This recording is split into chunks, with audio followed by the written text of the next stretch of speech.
with Sam Seder, where every day's Casual Friday. That means Monday is Casual Monday, Tuesday, Casual Tuesday, Wednesday, Casual Hump Day, Thursday, Casual Thurs, that's what we call it, and Friday, Casual Shabbat. The Majority Report with Sam Seder.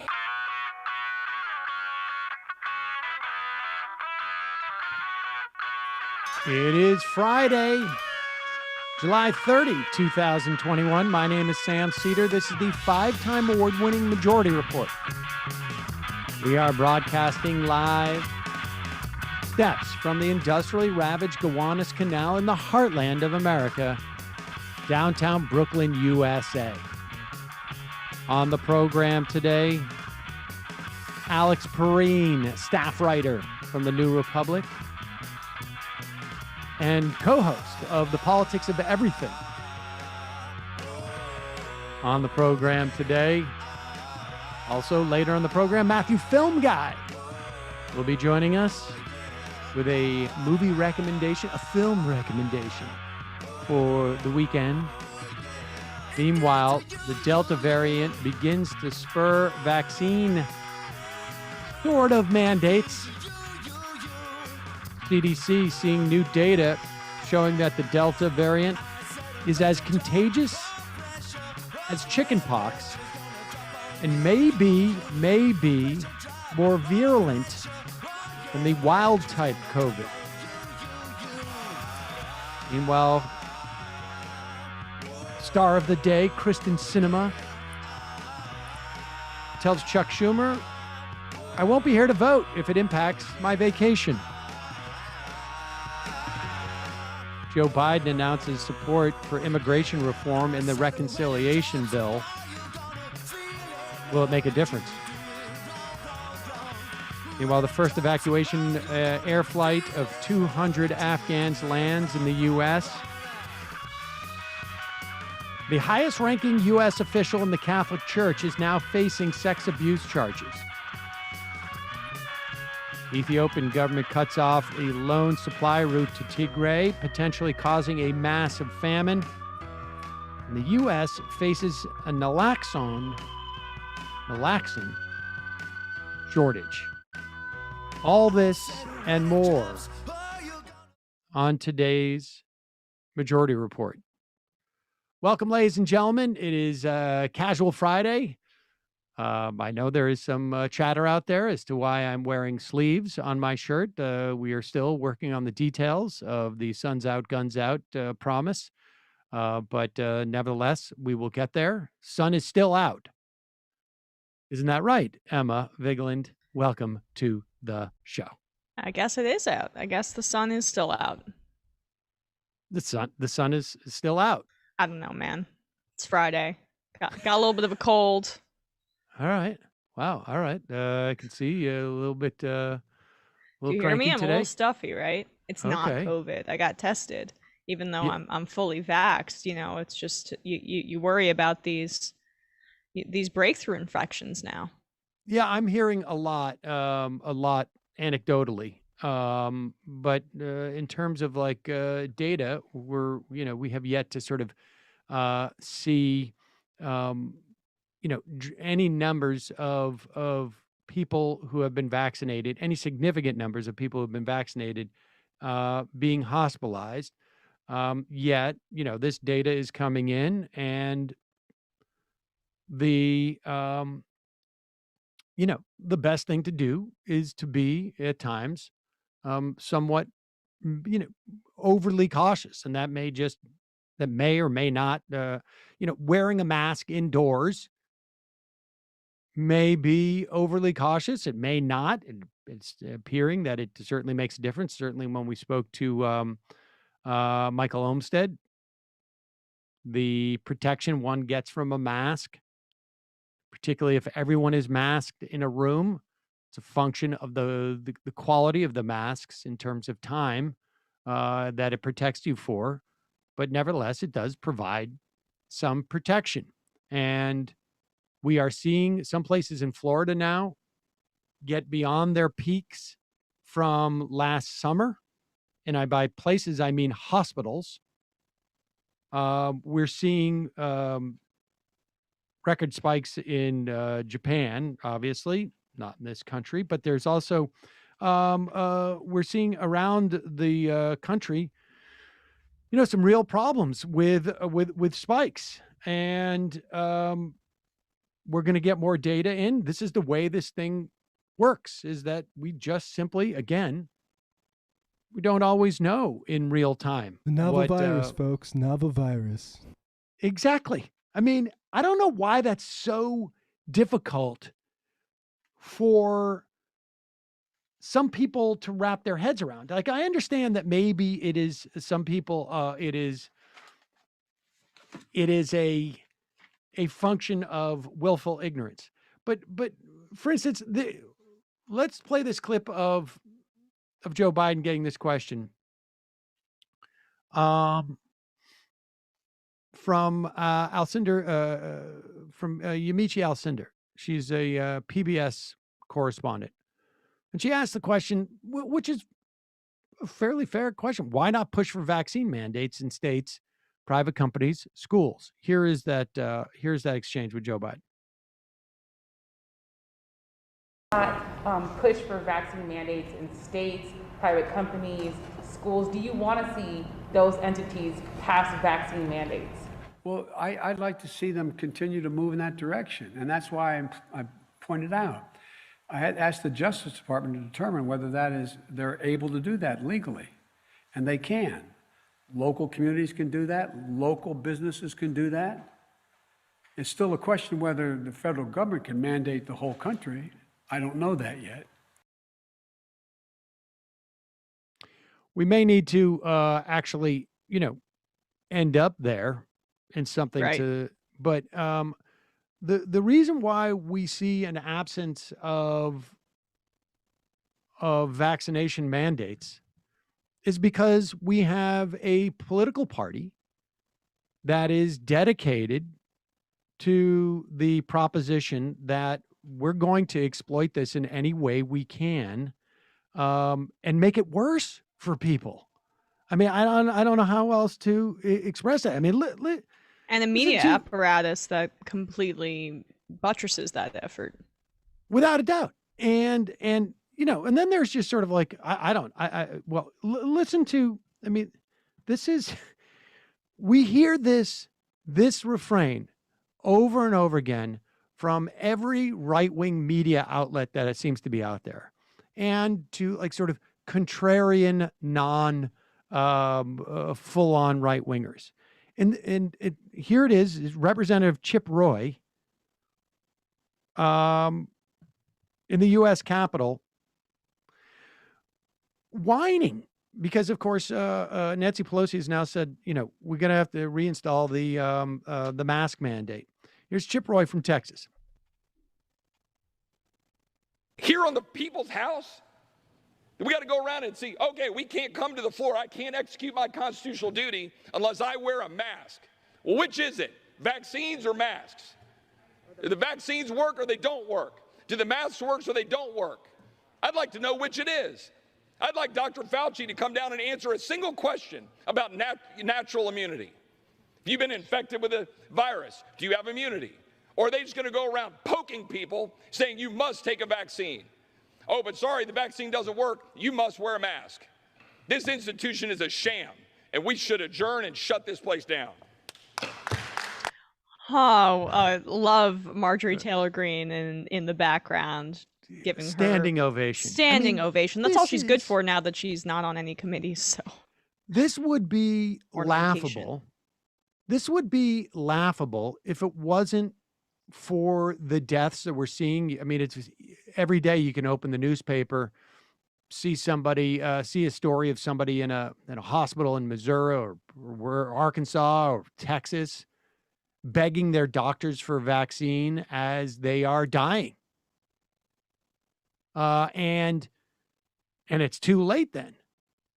But the idea, and I don't even know how to, I don't know if they're just lying or they're this stupid. The idea that they cannot wrap their heads around about the idea of context, the idea of reducing probability or possibility of getting COVID. You've already lost every them. mask, like, there's no You've already difference lost them. between a cotton, like a t-shirt, like a bandana and an N95 mask. Like, let's start with that concept. Do you understand that some things provide some protection, other things provide more protection, nothing provides total protection? I don't know if there's a vaccine out there. Well, I guess there are some vaccines that you don't see any breakthrough infections, but we have a flu vaccine that gets released every year that has a 40 to 60% efficacy. And people seem to understand that concept that, like, okay, we don't have a vaccine that has 100% efficacy. We have a new variant. And do people expect that the variant's not going to make a difference on the vaccine? Do people not understand the concept of, like, you can do multiple things? I mean, it's just absurd. Why would you lock your door to your house if you have a burglar alarm? Is it a burglar alarm or is it a lock? Which one is it? Well, is it a burglar alarm or is it a lock? And would you use both, say, if there were a rise in burglaries in your neighborhood and you were particularly susceptible to burglaries and your window was open? I mean, maybe you would use both pieces of protection. Do you shut your window? You lock your windows and you shut them? Or do you shut them or do you lock them? Or and then why do you have a burglar alarm? Like, I mean, it's just, this is like I have an 8-year-old child who understands this concept better than these people do. And they're willfully ignorant. And you could find this. I mean, I imagine there's some people in certain quarters just do it because they know that they're appealing to anti-vaxxers and anti-maskers. But I just don't understand how someone who is actually capable of tying their shoes can't understand this concept and can't understand the concept of a pandemic. And yes, I think there is a lot of validity to saying that younger people, largely, the younger you get, there's you certainly have less of a risk of dying or getting serious complications from COVID. But we also know this thing is bouncing around and it is mutating, and there's no guarantee that the next round of mutation won't be that much more lethal. And we want to wipe it out to the extent that we can. And we didn't even point out the fact that, is Chip Roy vaccinated? Is Marjorie Taylor, like, they're basically advocating for no vaccinations and no masks. So it's a false choice that they're not even making. Right. Like why are they so up in arms about the conversation that they've decided they're on the sidelines for? Does he bum out about the fact he's got to wear a shirt in the house? Like, when he comes up and he speaks in the people's house, he's doing his constitutionally mandated duty of speaking. Is he bummed out that he's got to wear a shirt? No shirt, no shoes, no service. That's essentially slavery, Sam. Yeah, I mean, we already banned drunk driving. Why do I have to wear my seatbelt? Exactly. All right, we're going to take a quick break. When we come back, we'll be talking to Alex Pareene, talking about what we've seen this week in our politics. We'll be right back after this. Folks, we got two sponsors of today's program. The first, of course, is Sunset Lake. Oh, I should tell you that sometimes we get binged on YouTube if we use certain letters in a certain combination. If we use the letter C and then we use a different letter, let's say B, and then we use even a third letter, let's say D, and we use those together, we sometimes have some problems with YouTube. So I say Sebede instead of actually using those. Well, it's sexier, right? It's also just my hook now. So one of our my favorite sponsors is Sunset Lake Sebede. They are a farm up in outside of Burlington, Vermont. Started out doing dairy for Ben and Jerry's. Kudos to Ben and Jerry's for their most recent decision about selling their ice cream in the West Bank and occupied territories. And they decided to diversify. They started growing hemp, and they use integrated pest management, no pesticides, 100% organic what do you call it? Fertilizer. They work with the University of Vermont to develop regenerative farming practices. They also have great business practices, $15 minimum wage, mostly employee owned, and they're movement partners. They've been supporting local initiatives around Burlington. They've donated money and drawn attention to the strike in Worcester, the St. Vincent's nurses. And we should also say that strike is going into I think it's like a 4th month now. And Tenet, the big hospital conglomerate, they're having to contract their services at St. Vincent's, and the nurses are hanging tough. You can head over there and support it. But Sunset Lake Seder also, in addition to doing all these other things, they have a great product. They have tinctures. They have a tincture now with melatonin, which I use to help me sleep. It has been a fantastic boon to my ability to get off of Ambien, frankly. And they also have Sebede fudge and coffee. They have gummies that are fantastic. They have smokables. They, I mean, it really is an amazing array of products, and all of the content's fully documented. These products have real integrity. You know what you're getting. They have different milligram doses of the tinctures. I can't speak highly enough about their business practices, their movement practices, and frankly, their product. The Solve with Arnica has been a godsend to me. My eczema has, like I say, this is just for me. They don't make no claims about it at all. I don't even think they even contemplated somebody would use it that way. They also have a hand lotion. Check it out, folks. And you get 20% off with the coupon code Left is Best. Fans of the show, they wanted Left is Best, one word, Sunset Lake Seder. You can, of course, find the link in our YouTube and podcast descriptions. Also, I've told this story many times before. Dinner time can be hectic and chaotic. And the beauty of Freshly is their chefs take care of your meals a few nights a week. They take the pressure off of you. In my instance, I got introduced to Freshly way before they became sponsors of this program.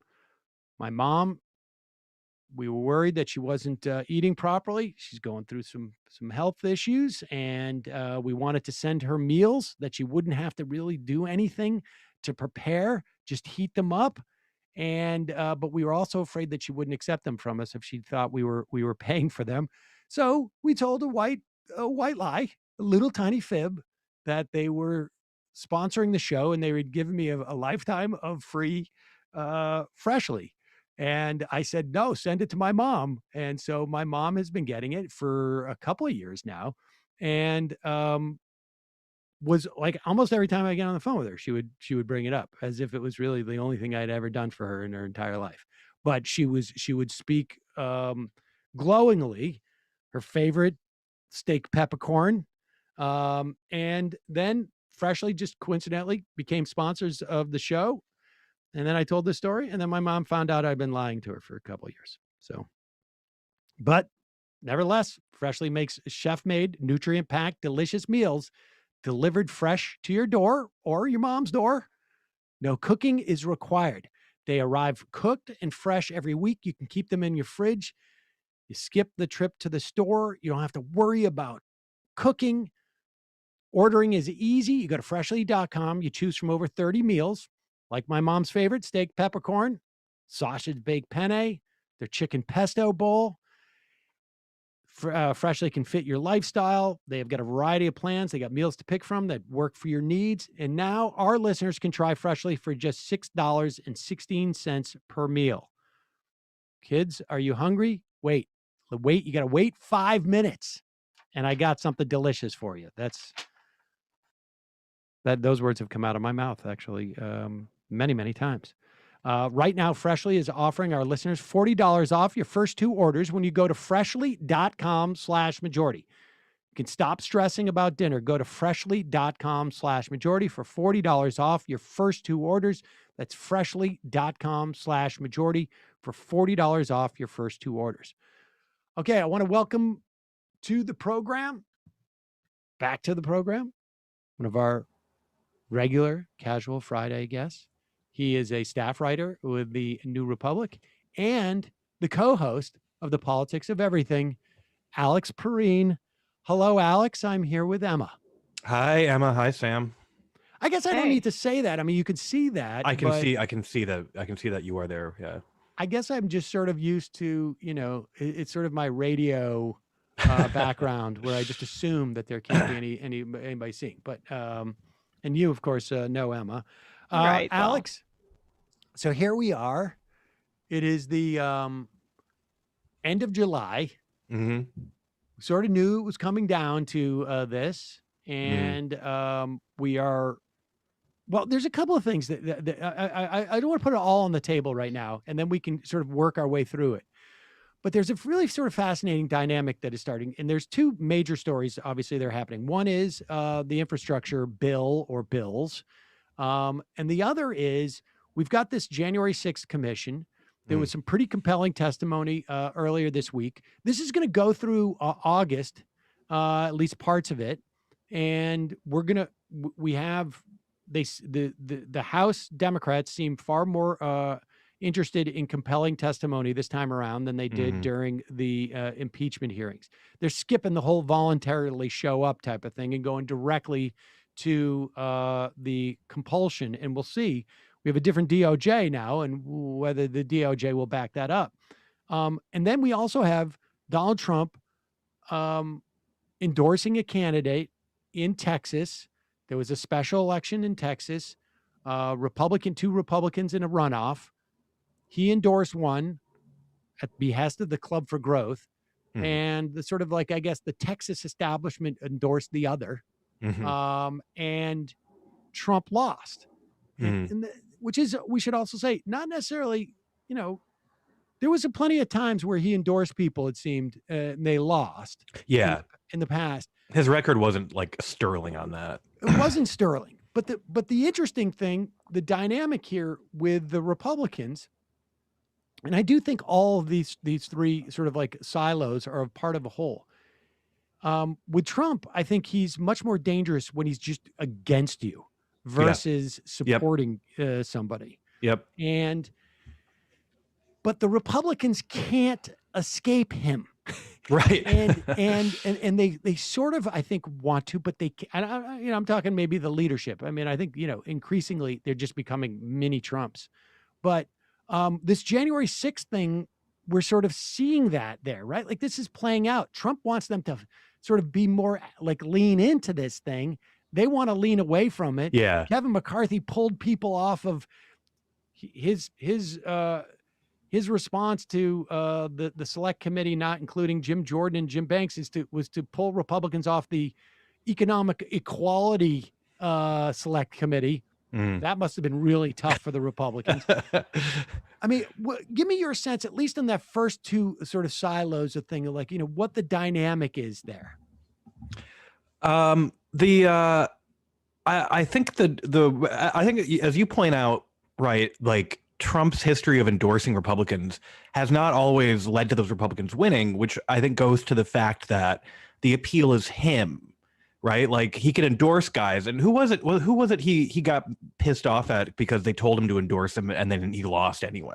I forget who that was. It was like a Senate, one of the Senate races in the midterm. Was it the one to replace Jeff Sessions? I think, yeah. It was Roy Moore. Roy Moore, yeah. Roy Moore, yeah. Yeah. So, and I think the interesting thing is like, so Trump can endorse a Republican, but that doesn't actually it doesn't make his magic kind of like go on to that guy, because if the voters want the genuine article, right?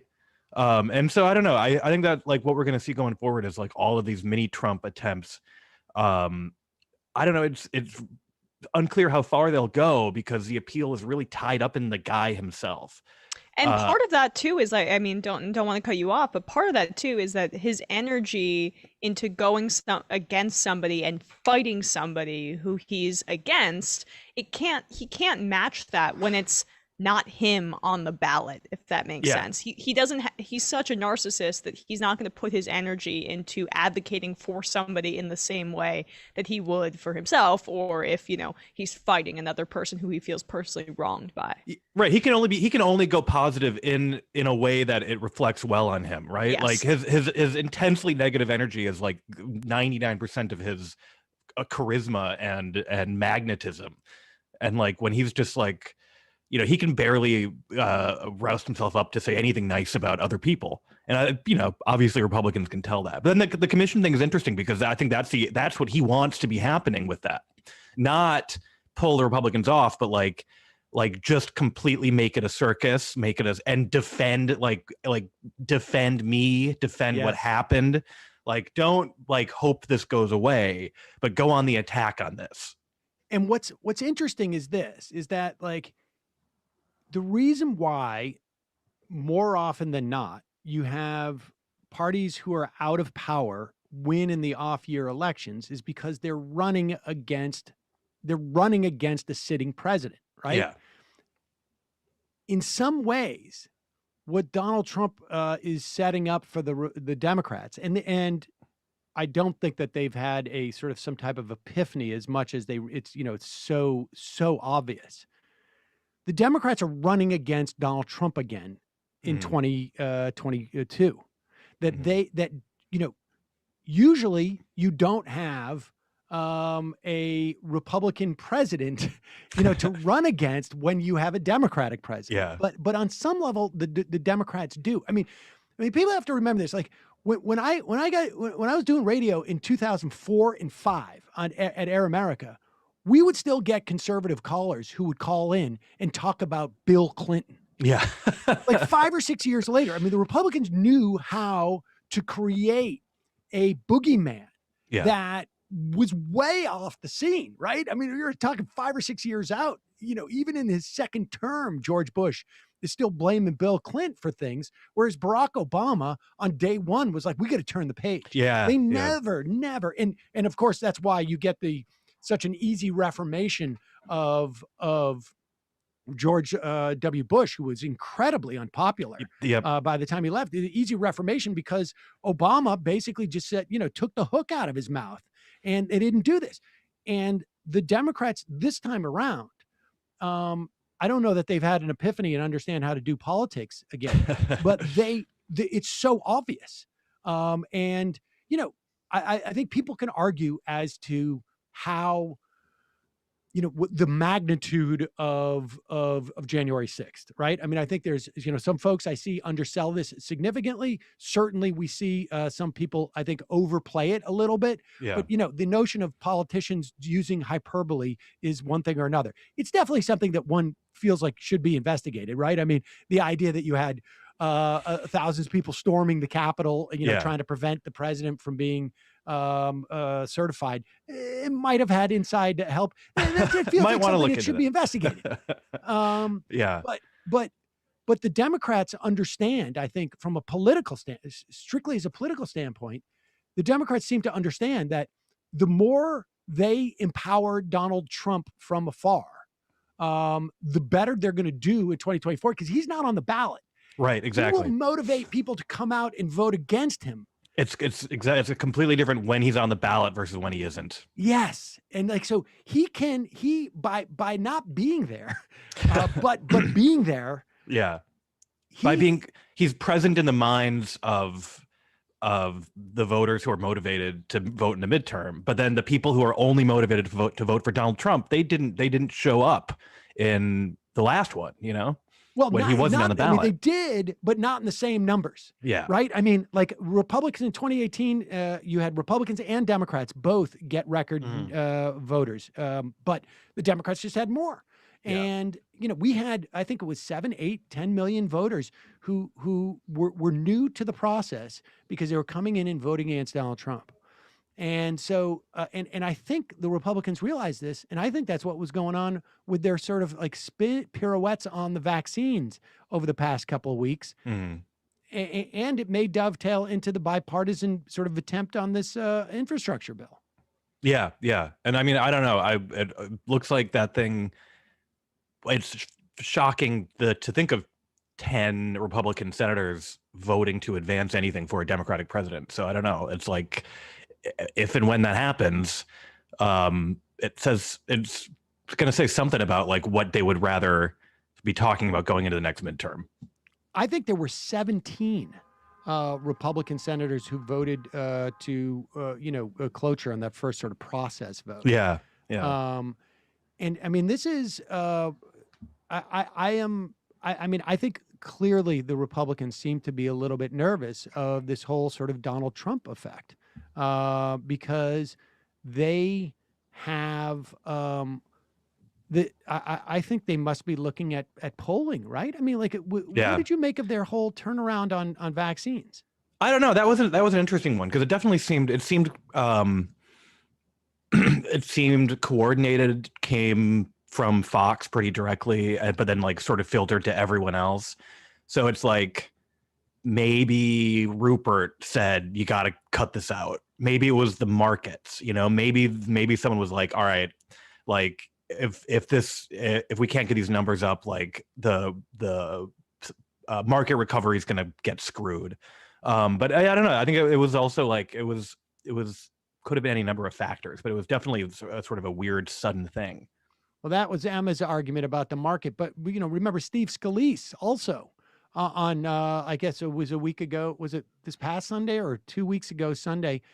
Finally got his vaccination, or at least admitted publicly that he had gotten a vaccination. I am, who knows as to when he actually got vaccinated, but I think it was beyond Fox, and I think it must be that they're looking at polling that shows that their anti-vax stance and their sort of COVID denial is hurting them. And to me, that feels like a proxy for it. It is putting too much of a Trump patina on them. Yeah. And without Trump to draw their voters in, but with enough Trump to draw the opposing voters out. Yeah. I'm not convinced that wasn't what happened in Texas, frankly. Right. I mean, I think that's definitely something that we've seen it before, where you have a group of voters whose only motivation is to vote for Donald Trump, who actually don't like Republicans. I mean, that was why he won the presidential election to begin with. He won people who did not actually like Republicans or Republican politicians. He won the Republican nomination by attacking Republican politicians. And what they haven't been able to crack is how to get those people to come vote for Republicans that aren't Donald Trump. But yeah, I think I think you could be right about the sort of encouraging the spread of COVID not polling well, but also like it also shocking, probably isn't it? Isn't that sort of? But I mean, they also might have just looked at like, as a culture war issue, it made a certain amount of sense for talk radio and cable news ratings. It doesn't make a lot of sense electorally to encourage your base not to get vaccinated against a disease. And that's why Mitch McConnell's panicking a little bit. I mean, that's why Republican leadership is panicking a little bit. I mean, I know you mentioned my market theory, but I think, Sam, you sold me on it before, like about how this is more just they are worried about the suburban voter, which they lost handily to Biden in the last election. Yeah. I mean, there was this assumption, right, that existed out there that the Republicans would, Joe Biden had it. Once Donald Trump is gone, the Republicans are going to come to their senses, and they seem like they're trying to do both. Yeah, they are. Yeah. And this has been, I think you can sort of observe the split pretty clearly in the difference between House Democrats and Senate, or House Republicans and Senate Republicans, right? Like that's where the split is. Like the Senate is, trying to play the everything's gone back to normal, please forget the last few years just like you forgot Bush game. And in the House, they're still going like full throttle, like 100% Trumpism. For the most part, that's still what is like leading in the House. Right now, as we speak, Steve Dennis, who is a Bloomberg Senate reporter, said there was a slight delay in a procedural vote on the Portman-Sinema infrastructure bill. There was a delay. They are now voting. And so we'll see what happens with this round. But let's dig into this. At one point, Mitch McConnell must have realized if we sink the bipartisan bill, we are losing our best chance at splitting the Democrats for their reconciliation, right? I mean, that must have been what happened. Yeah. I mean, I think it's a pretty clear strategy to water down the bill and then to try to convince Democrats to revolt against passing the reconciliation bill, or with the full amount of what they want in the reconciliation bill. The amount of praise that Mitch McConnell is heaping on Kristen Sinema, and to some extent Joe Manchin, but really it's Kristen Sinema, is huge. And it was also, I guess, like, I mean, Sinema, she's feeling it right now. Yeah. Right. I mean, she's feeling it. She has marshaled this, supposed bipartisan bill. She has done what, we've all said is like, is this really going to happen? They're going to get 10 Republican votes for this. And it's starting to appear like they will. Mm. And now she's out there saying, I'm not, 3.5 trillion. I'm not on board with that. I'm on board with the sort of broad strokes of a reconciliation bill, but not that number. She's telling Chuck Schumer, you better get your voting done soon, because I can't miss my vacation. Yeah. I don't know where she's going, a Burning Man or whatever it is. I don't know, but she's gonna do some improv. Yeah, I have no idea. But she I mean, like, she is feeling it now, and one wonders if there's any, what it's going to take to, to like, I mean, I wonder, like, does she, how on top of this is she from a political standpoint? Because I think she's making a lot of people angry. Yeah. And this is going to I mean, I haven't heard as, you don't hear this about, like, West Virginia. You're not hearing like every quarter saying we need to primary Joe Manchin. But Kristen Sinema is not in a red state. She's in a purple state. Yep. The vast majority of people who voted for her voted for Joe Biden. Yep. There are a lot of apparently good candidates to primary her. I've heard stuff out of Arizona, like nobody thought she could actually win in the primary, and nobody took her seriously when it came to the Senate race, and then she won. Yeah. And so people had to line up behind her. But I get the feeling that there's a lot of donors who are going to abandon her if she sinks this bill. Oh yeah. I mean, I think that she's, and we can all debate about her, sincerity or whatever, but she's operating from a sort of mid 2000s Senate moderate playbook, where the goal here was to get the photo op flanked by Republican senators. Like, look, I'm out here right in front getting a bipartisan deal done, and win praise for deal making. But I mean, the way elections work now is you turn out the people on your side, and she's been alienating them in Arizona. It's not a situation where there's no realistic path to her getting a ton of Republicans to vote for her, I don't think, once that she's running against an actual living Republican in Arizona. The people who are like, oh, I like her bipartisan moderateness are gonna, but I also want Republicans to be in charge. Like, they're gonna pick the Republican.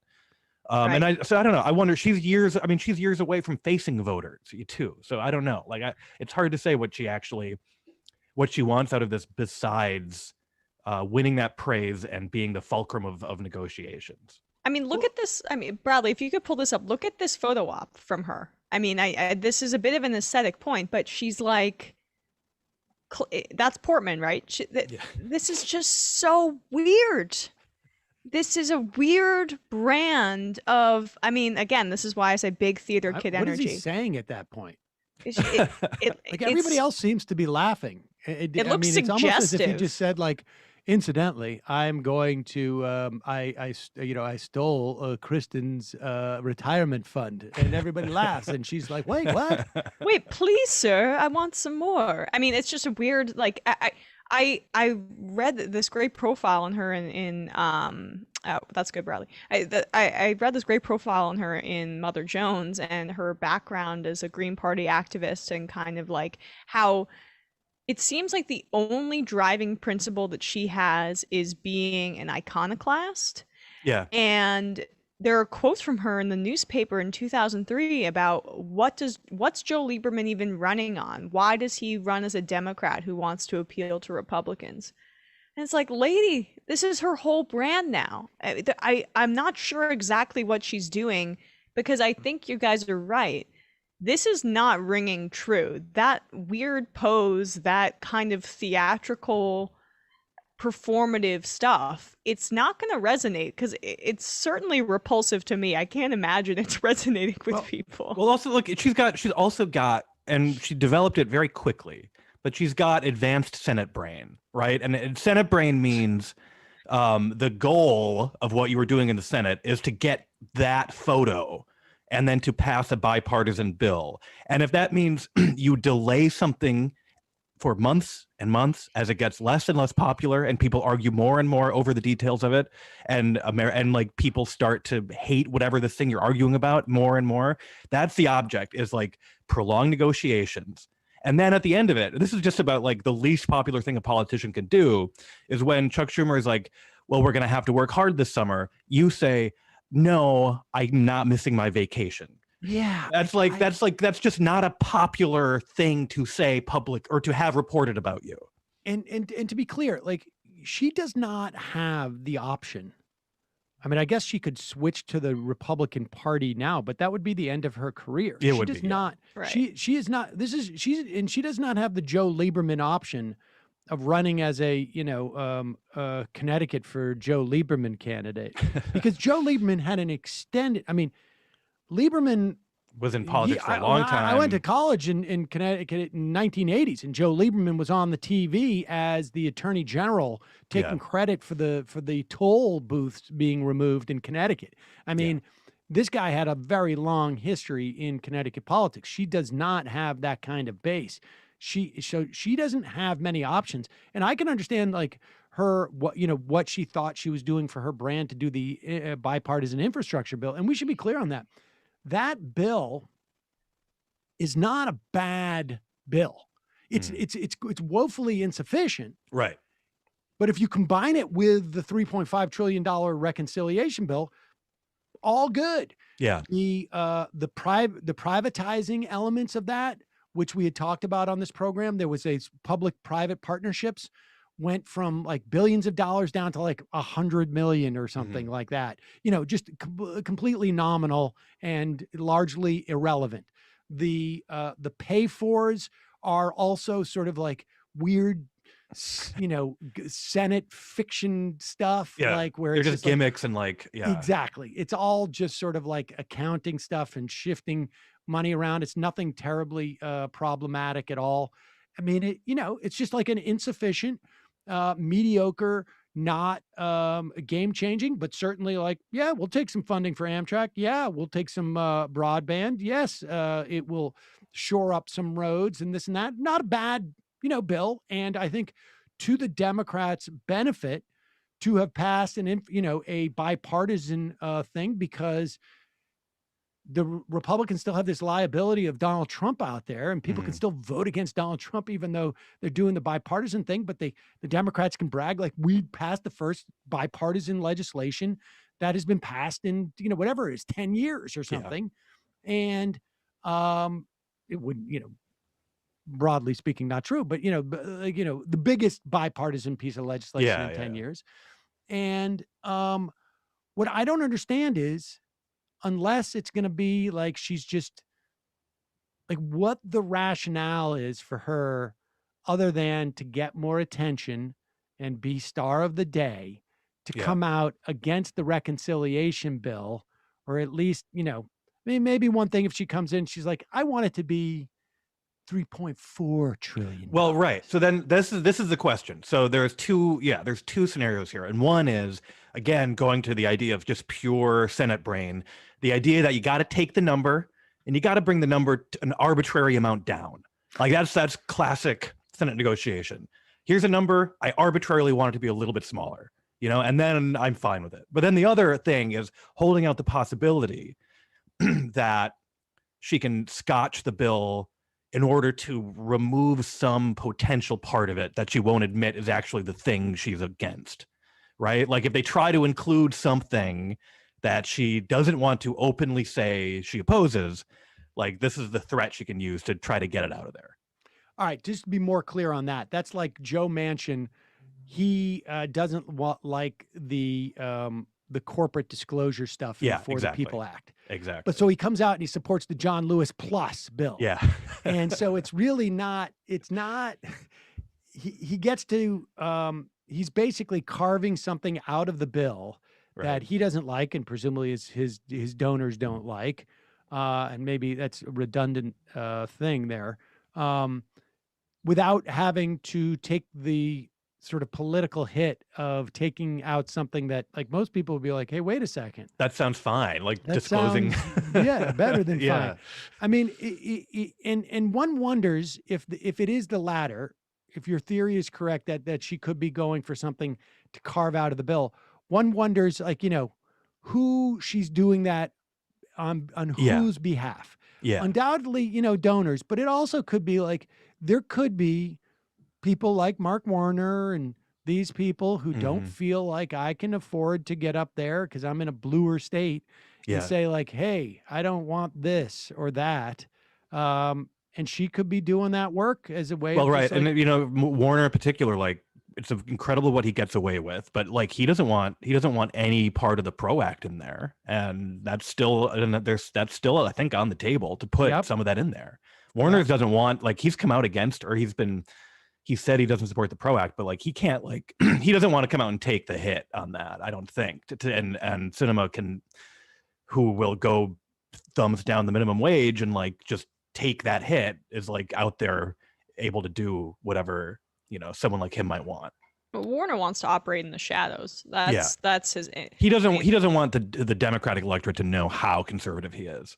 Yeah, I mean, it's the same thing with the filibuster fight, right? Like that's also the function that Manchin and Sinema serve for him on that front. They're his cover. Yeah. And others too.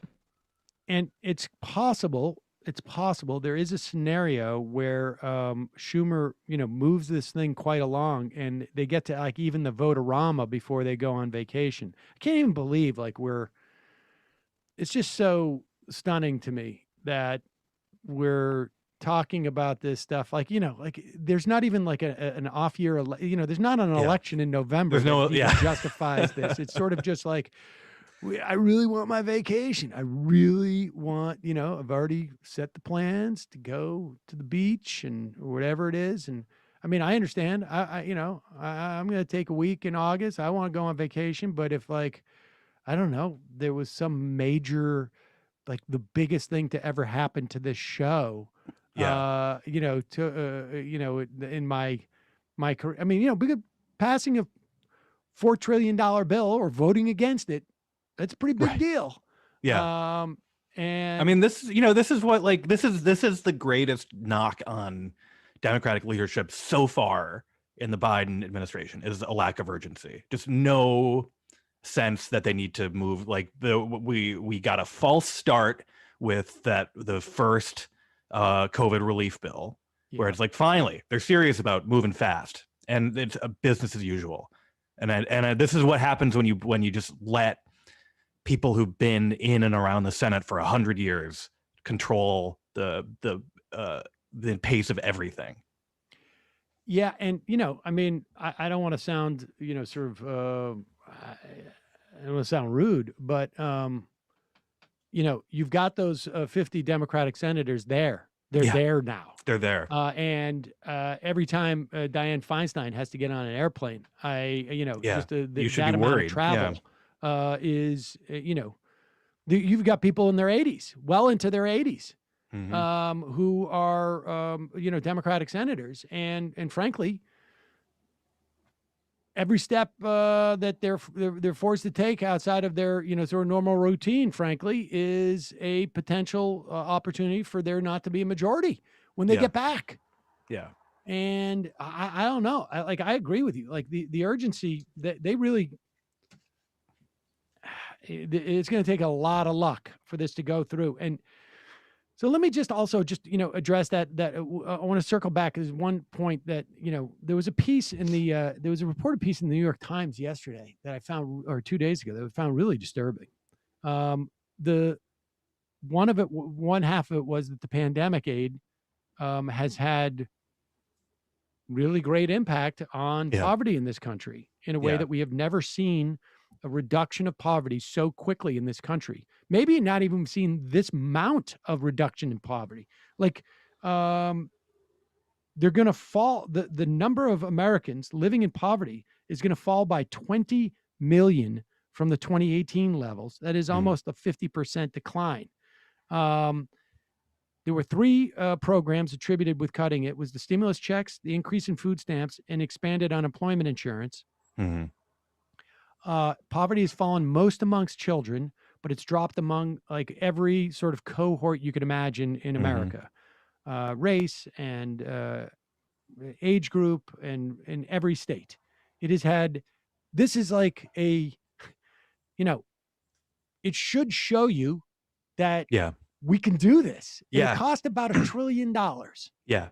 It cost about $1 trillion, and embedded in that trillion is probably close to maybe $100 billion, $200 billion of fraud that took place in the unemployment insurance, specifically in the PUA part of it. That's the part that was expanded the universe of who could apply to unemployment insurance, like gig workers and private contractors, only because we didn't have a mechanism in which to sort of verify their thing, and we wanted to get the money out there quickly. Yeah. So, I mean, that's something that time could easily fix. Here is the Robert Rector of the Heritage Foundation, his response to hearing about these numbers. He says, there's no doubt by shoveling trillions of dollars to the poor, you can reduce poverty. First off, it wasn't trillions, it was 8 trillion. It's probably closer to 800 billion that actually reached people, but okay. Yeah. We've solved it. Yeah. Trillions would reduce So poverty. you're saying but there's a but coming. Here. There's a but that's coming. a This guy's big from the but. Heritage Foundation. That's not efficient. Oh. And it's not good for the poor.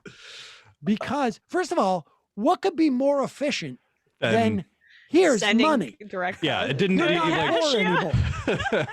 That's pretty efficient. like mailing everyone a check is the single most efficient way I can think of to A little more efficient than trickle down the only more economics. efficient way would be to put it into half of those people's bank accounts directly. Yes, directly, yeah. But that's not efficient, and it's not good for the poor. Why? Because it produces, you ready for this? Social marginalization. Oh, I thought it was going to be dependency. Well, but social marginalization. Oh, interesting. Yes. Because, when you're living in poverty, you have the opportunity to be so social. Yeah. And when you're lifted out of poverty, people are looking at you and they feel like, we don't want anything to do with you. Yeah, Does he also you seem like Does he also mean like you'll be victim of like welfare queen myths that like people like us have been perpetrating. Right. We're going to attack you. Right. The problem, right.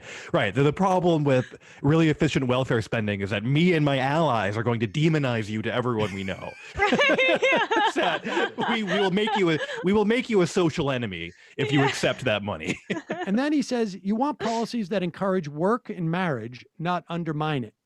So in other words, making people not poor. And remember, this is the party and the ideology that says mask wearing is a form of social control, right? Like you're talking about masks and you're trying to control people and turn people into sheeple.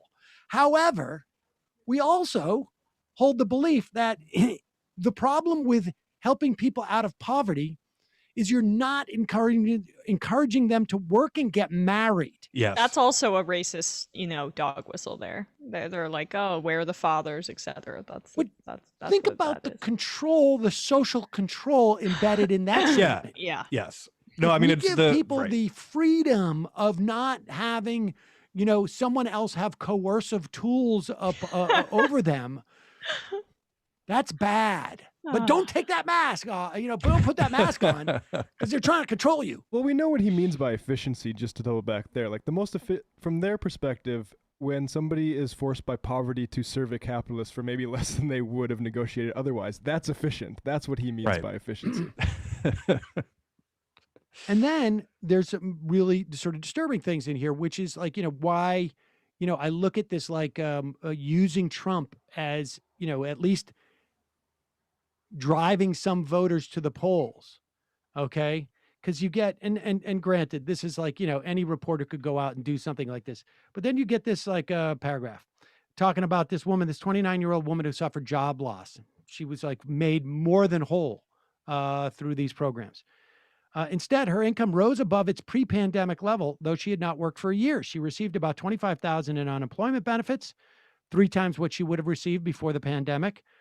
Because of all the extra on the unemployment, $12,000 in stimulus checks with increased food stamp benefits and other help. Her income grew to $67,000, almost 30% more than when she had a job.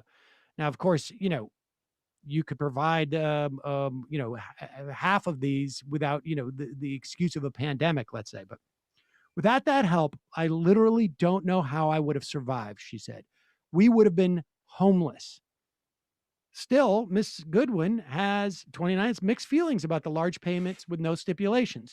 In my case, yes, it was very beneficial. But she said that other people she knew bought big TVs and her former boyfriend bought drugs. All this free money enabled him to be a worse addict than he already was. Why should taxpayers pay for that? There was a couple of other quotes that were sort of like that too, where they're like, one guy, John Asher of Indianapolis once served prison time for selling drugs, but is now sober, earning $500 a week as a maintenance man. With $3,200 in stimulus checks, Mr. Asher was able to leave a boarding house, rent an apartment, take custody of an autistic son who he feared would go to foster care. But he said he distrusted the crooked government and urged poor people to help themselves. Yes. If you want to change your life, you have to get up and do something, not sit home and get free money, he said. That's right. There's some ideology right there. There needs to be before. I'm not saying that we shouldn't deliver this, because we should deliver these material benefits on day one. But day two has to work on the ideological underpinnings, and it has to be sustained. Day one has to be sustained. Yeah. I mean, you got to defend this, right? Because without a doubt, these Americans, they've been marinating in anti-welfare propaganda their entire lives. Like, there is not kind words said about welfare spending pretty much anywhere in the media ever. And that includes Democratic politicians defending sending money to people. Yes. Right. Like step one, help people because it's the right thing to do. But like step two, make a case for it, And so like I do think it's smart politics to bring out people to vote against Trump. Yeah. But they should be out there every day touting these impacts of these bills every single day. They should be holding, I don't know, like little town halls about it. Come up and tell me how this helped you. Yeah. What would help you going forward? Like, they've got to use this. Even if it was a Trump, bill that the $600, Yeah. you keep talking about it because Democrats are more likely Yeah. I mean, look, to continue right. these things. Yeah. There's no electoral penalty in taking credit for anything that happens like while you are in the government. Absolutely. And that's what I find a little bit frustrating. That hasn't happened at this point. Now, they did it a little bit with the COVID relief bill. They tried to, but it has to be far more. I got a letter from Joe Biden with my child benefit, Joe Biden signed it. I was like, thanks, Uncle Joe. There you go. That's an improvement. I saw Blinken talking about the cuts to childhood poverty, and those are all great things that Democrats should be talking about. But he framed it as like, look at this wonkish good government stuff. It's kind of like Obama wanted to do. And it's like, no, you did something good for poor people. Like, it wasn't like you figured out some sort of thing in an Excel spreadsheet. Like, you decided to give poor people money. That's the absolute funniest thing about this is like they cannot get past, like, we just did like the closest a country can get to like a natural experiment here, and like poverty was up here, shoveled a lot of money to people, poverty down here.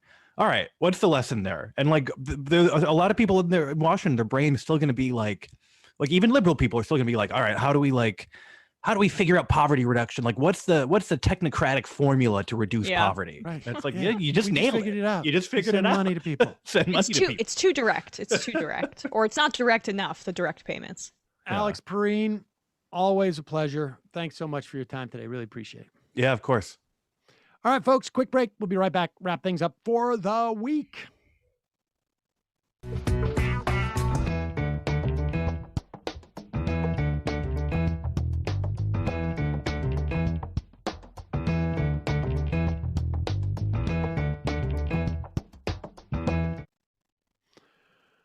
All right, folks, that's our show for this week. If you are watching on the Peacock app, reminder, this show plays every night on the Peacock app at 11 p.m., and our other show plays at 4 p.m., and then I think it gets repeated at other times. But that is a need-to-know type of situation. So we will see you next week on Peacock.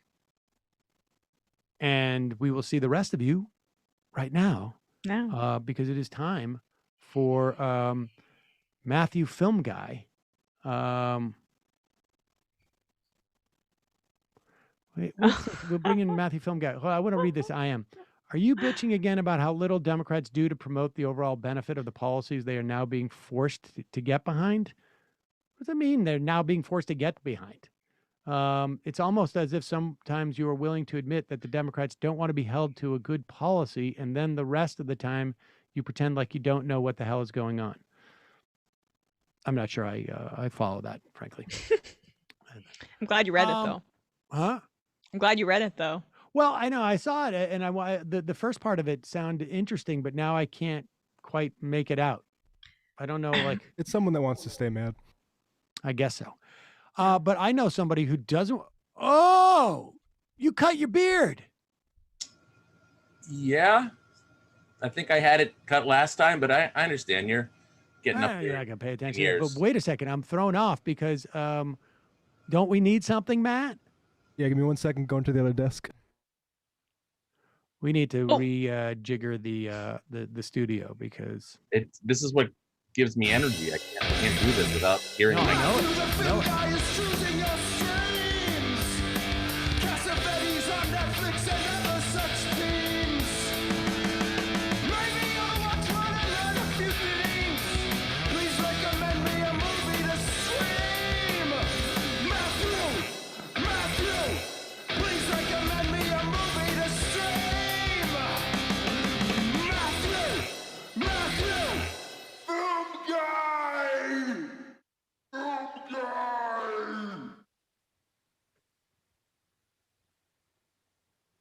Yeah, now we can go. There it is, ladies and gentlemen. Matthew Film Guy. Hey, Sam. Hey, Emma. How you doing? I'm good. Is that like a Gilbert Gottfried voice at the end of the song? When he goes, What? Film Guy. Yeah, No, maybe. that's not Gilbert. Well, it's a Gottfried. Metallica parody, so if you hear the original, they kind of do that in the original Okay. Master of Puppets. I'm not into Metallica. I don't know if Really? you That is caught a- that vibe from That is me. a shock. That is a shock. My music taste is You're more of a Slayer, Anthrax, Cannibal yeah, Corpse. right. Cannibal right. Corpse. Yeah. Okay. Yeah. All right. True. Different generation. I understand. Yeah.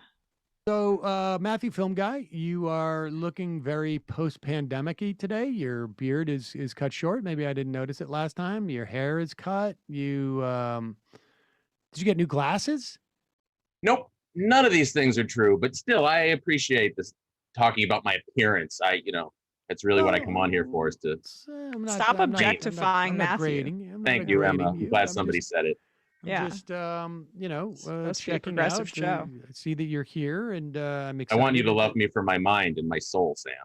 I mean, of course I do, but that is eternal, and your appearance is news. as it Yeah. were. No, it's definitely worth taking up the whole beginning of the segment about. It really is. I agree. All right, if that's the way you're going to be. I'll tell you this though. I do happen to know that the only reason I am here is because of my appearance, in that I somewhat reminded you of a younger version of your friend Charlie. So that really is the first domino to fall in this long series of connections. That's true. I mean, it wasn't so much a physical, although there's a little bit of physical. There's a physical quality, but there was also sort of like there was some other quality too. You were much more introverted back when we first met. Yes, you helped me come out of my shell, and I thank you for that, Sam. I really have, haven't I? Okay. Go repeat it. Okay. Well, maybe it's those. Okay. I'm gonna go back in my shell now. Come shower with Crowder. Matthew Film No. Guy. Two older Jewish men talking about old people stuff. Film is not old people stuff. I'm sorry. I mean, the medium may be going the way of the dodo eventually, but in this day and age, it is still extremely valuable. Also, and Yeah. what am I, chopped liver? Yeah. Right. And Yeah. Especially so when Matthew, you use those Yiddish Borscht Belt phrases like "What am I chopped liver?" You're hanging with the old guys. All right. we don't, this idea that film is for old people is ridiculous. So tell us about your learning annex class with seniors that you teach every. Well, the good news is the one good thing about the pandemic is that since the class started as a senior citizens film appreciation class at the Common Point Queens Community Center, the Jewish Community Center in Queens. But since the pandemic, it's been on Zoom. So it's opened up to a lot of fresh blood, both in the metaphorical and literal sense, of a lot of young people. It includes also the Seder sisters, both of them, thank you, not just one, but two Seder sisters have been in my class. And plenty of people who have connected with the class through seeing me on the Majority Report. So it's been a really wonderful, side effect, unfortunately, of the pandemic. But it's the one thing that's really kept me in good spirits. I'll be Well, right back I with wanna- Matthew. I want to hear about what you've been up to in now that we are in post-pandemic era, and you are also post-Black Bear period. It was really unfortunate, I think, for you. Black Bear came out. It was a film that you edited, but it came out during the pandemic when there was no production and any of the fervor around that. Sometimes the intensity of stuff diminishes a little bit, but I would imagine there's got to be some directors out there going I got to get this guy who edited that. Have you been going and doing any job interviews? Have you heard from I don't know, Scorsese reached out? What's happening? First of all, I want to hope that it is post-pandemic, because the pandemic has been a severe blow to millions of people's lives, but also to my feature film editing career, which, as you noted, was hit because most independent film got completely shut down for a year. Some of it's starting to come back. I'm actually nervous that some of it won't be coming back now if there's a second wave or fourth wave, whatever we're on here. But yeah, I've had a few, I did get an agent after Sundance, played Black Bear and did pretty well there. So I got an agent and I've had a couple interviews. I've had a few things sent to me that I didn't necessarily think I was right for. But actually, to be honest, there was one interview I had that I kind of really wanted. It was for actually a TV show being edited by a particular comedian. And it's like sort of like an anthology series. It was going to be perfect for me because it was sort of like the crux between independent film and comedy. And that's sort of what my career has taken me on. But unfortunately, I was asked if I knew and how well I was associated with all of your buddies, you, David Cross, Mark Maron, Andy Kindler, because this particular person took somewhat of exception to the way they treated him in the past. And of course, I denied all associations. And wait. You're being a little bit obtuse here. Like I'm not following. So you met with a TV person, like an a executive comedian, producer a type. pretty well-known comedian, actor, writer, director now. And I thought we had a pretty good interview, but it turns out and they went what's in this another person's direction. name? Huh? You're not saying the name. I don't know. Should I say the name? I don't know. How many bridges do you want to burn? I mean, it seems like it's already pretty burnt, so I guess it's not a big deal. But I'll just maintain plausible deniability for the moment. But you know, so this person was a comedian, but they have acted in TV shows and now are writing and presumably, writing and creating shows. And they look at your resume and they see what they see. Like, what do you have on your resume? That I've done videos with you, Bad Situationist and the crew of that. I did stuff for Tinkle with. That's not a video. That's David Cross. That's not it's Yeah. not a Feature video. film. Feature It's film. film. It's feature film. Yeah. Direct video, but still feature film. Pilot season had a lot of these guys. All my stuff with Mark Maron over the years, can't really hide that. I did a lot of great work that I'm very proud of with Mark Maron. But that was like, it took up, I want to say the whole interview, but it was like a major portion of the interview. It was like, how close are you with those guys? Because I guess they teased this guy a little bit because he was a little bit younger and met with a lot of success early on. And where did they tease him? In comedy clubs or like? Yeah, on stage. I think Andy Kindler may have included him in one of his State of the Industry speeches. So Wow. I just want to say for every leg up I've gotten through you, this is now it's actually coming back to haunt Well, me. not me. Fine. I've never critiqued that person. No, but it's through you that I got to know all these wonderful people that I've mentioned. And so at that point, what you say is like when someone does that, you say like, look, I worked for them, but I got to tell you, huge a-holes. You think I didn't? You think I didn't? I was dancing. Like, Did you say that? I barely remember them. But no, I used to know them. I had to move on. I agree with No, you say they're huge a-holes, and boy, stories I could tell you, but of course I wouldn't do it right now. That's what you got to do. I got to admit, I was blindsided by that. Did not expect that. But thank you for that hard-won wisdom that you're handing me there. I definitely will do that next time. Throw you under the bus. Let me make that note. Hardcore. I have no problem with that whatsoever. I would encourage that. I appreciate that. You understand this business as much as anybody. I saw who's the caboose. Yeah. So, and that's it. You just had one failed interview that you're blaming on all the people who have done nothing but help you in your career.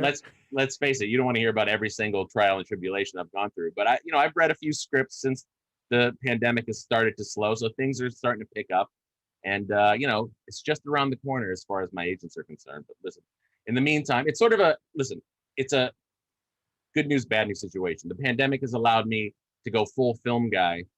Being underemployed has allowed me to delve into the side of cinema that I really enjoy, watching the really hardcore art films, the kind of films that I've been showing to my class. And I've had a lot more time to do that. So it's kind of a good thing. But, I still have got to pay the rent and get, this career on track because I really do want to be editing more feature films. So, it's good news, bad news. But listen, always look on the bright side of life, right, Sam? Absolutely. I think I'm very much an optimist in that way, Matthew. So yeah, of course. Yeah, I come to you for that kind of pick me up. It's the 20th anniversary of Wet Hot American Summer. Were you aware of that? Ooh, no, actually, I did not know that. Really? How are you celebrating? Well, I thought maybe you might appreciate this because you know what? I should have pulled it. David Wayne, who is the director of it, right? I mean, he was the one of the guys from the state. He put out like a thing on TikTok that was, maybe you guys can find it. It was on TikTok. A 3-part thing, talking about the 20th anniversary of Wet Hot American Summer, which is really a huge cult classic, isn't it, for people? I was never in that cult particularly, but I appreciate the movie. Yeah, yeah. But he did a big he did like a hat tip to Who's the Caboose, because at that time I think like you showed it was possible to have no idea what you're doing and still make a good movie. Exactly. That's basically it. I mean, I remember, saying to him like, "Oh, dude, you should put it in. Why are you shooting on film? Don't be ridiculous." And that was a little too galaxy brain for him at the time. Well, yeah, and it worked out that it actually worked out for him. So that also means, Sam, that it's the 20th anniversary of you and me. It's the 20th anniversary of Bad Situationist. We were shooting it maybe right at this time, right? 20 years ago. Am I getting my timelines right? Oh my God, that's right. Can I get some fanfare? Yeah. In fact, I think at this point we'd already finished shooting it, and we started to edit. Well, but you weren't part of that round of editing. But not at the time. No. It is 20 years since we met, I guess. Wow. Feels like just yesterday. I was rolling a giant joint at the rap party, and you yelled at me for using all the weed in one joint. What are you doing?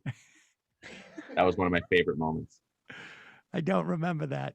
Are you fucking serious? I'm like, Cheech and Chong did it. No. Anyway. You just a giant joint? Yeah, it's like the no whole tobacco or nope. I was like, here's the bag, Matthew. Make some for the party. I made one big one, and you nope. flipped out. Are you fucking stupid? What are you doing? It is a little bit wasteful, but I appreciate the effort. Totally wasteful. Yeah. So wasteful. No, in retrospect, I learned a serious lesson that day. Don't do that. But right.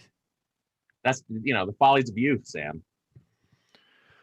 Well, I hope you learned that lesson. I hope that's that was the one thing that Matthew learned. I've never rolled a Cheech and Chong joint ever again. Yeah. It's just for the movies, not real. Movies. So I used Matthew, to confuse movies and reality, not now. Let's talk about what we should watch. I should tell you right now that I've watched. I have not been watching any TV whatsoever. Yeah. No movies. I mean, of course, I watched Peter Rabbit 2 the other day. Did it hold up against the sequel, against the original? He wouldn't even watch Peter Rabbit 1. I'm like, dude, we got to watch Peter Rabbit 1 first. And he's like, no, you can watch them. The way they make sequels, you can see what's going on. So his purism does not extend. Like, I thought his Marvel purism might extend to the other series. No. But we did watch Black Widow, which I thought was one of the better one of those type of movies. Oh, really? Yeah. Yeah. And good. But nice. I watched a TV show with Milo for the first time in ages, and we both liked it. Oh, do White tell. Lotus. Oh, is that good? Yes, Mike White. You know Mike White. Matthew? Oh yeah, from Chuck and Buck. Yes. Nice. Exactly. That's the thing, is that people like you and I only remember Chuck and Buck. And also, that was 25 years ago. The Good Girl with Jennifer Aniston. That was also a great one. But yes, Chuck and Buck, his DV feature.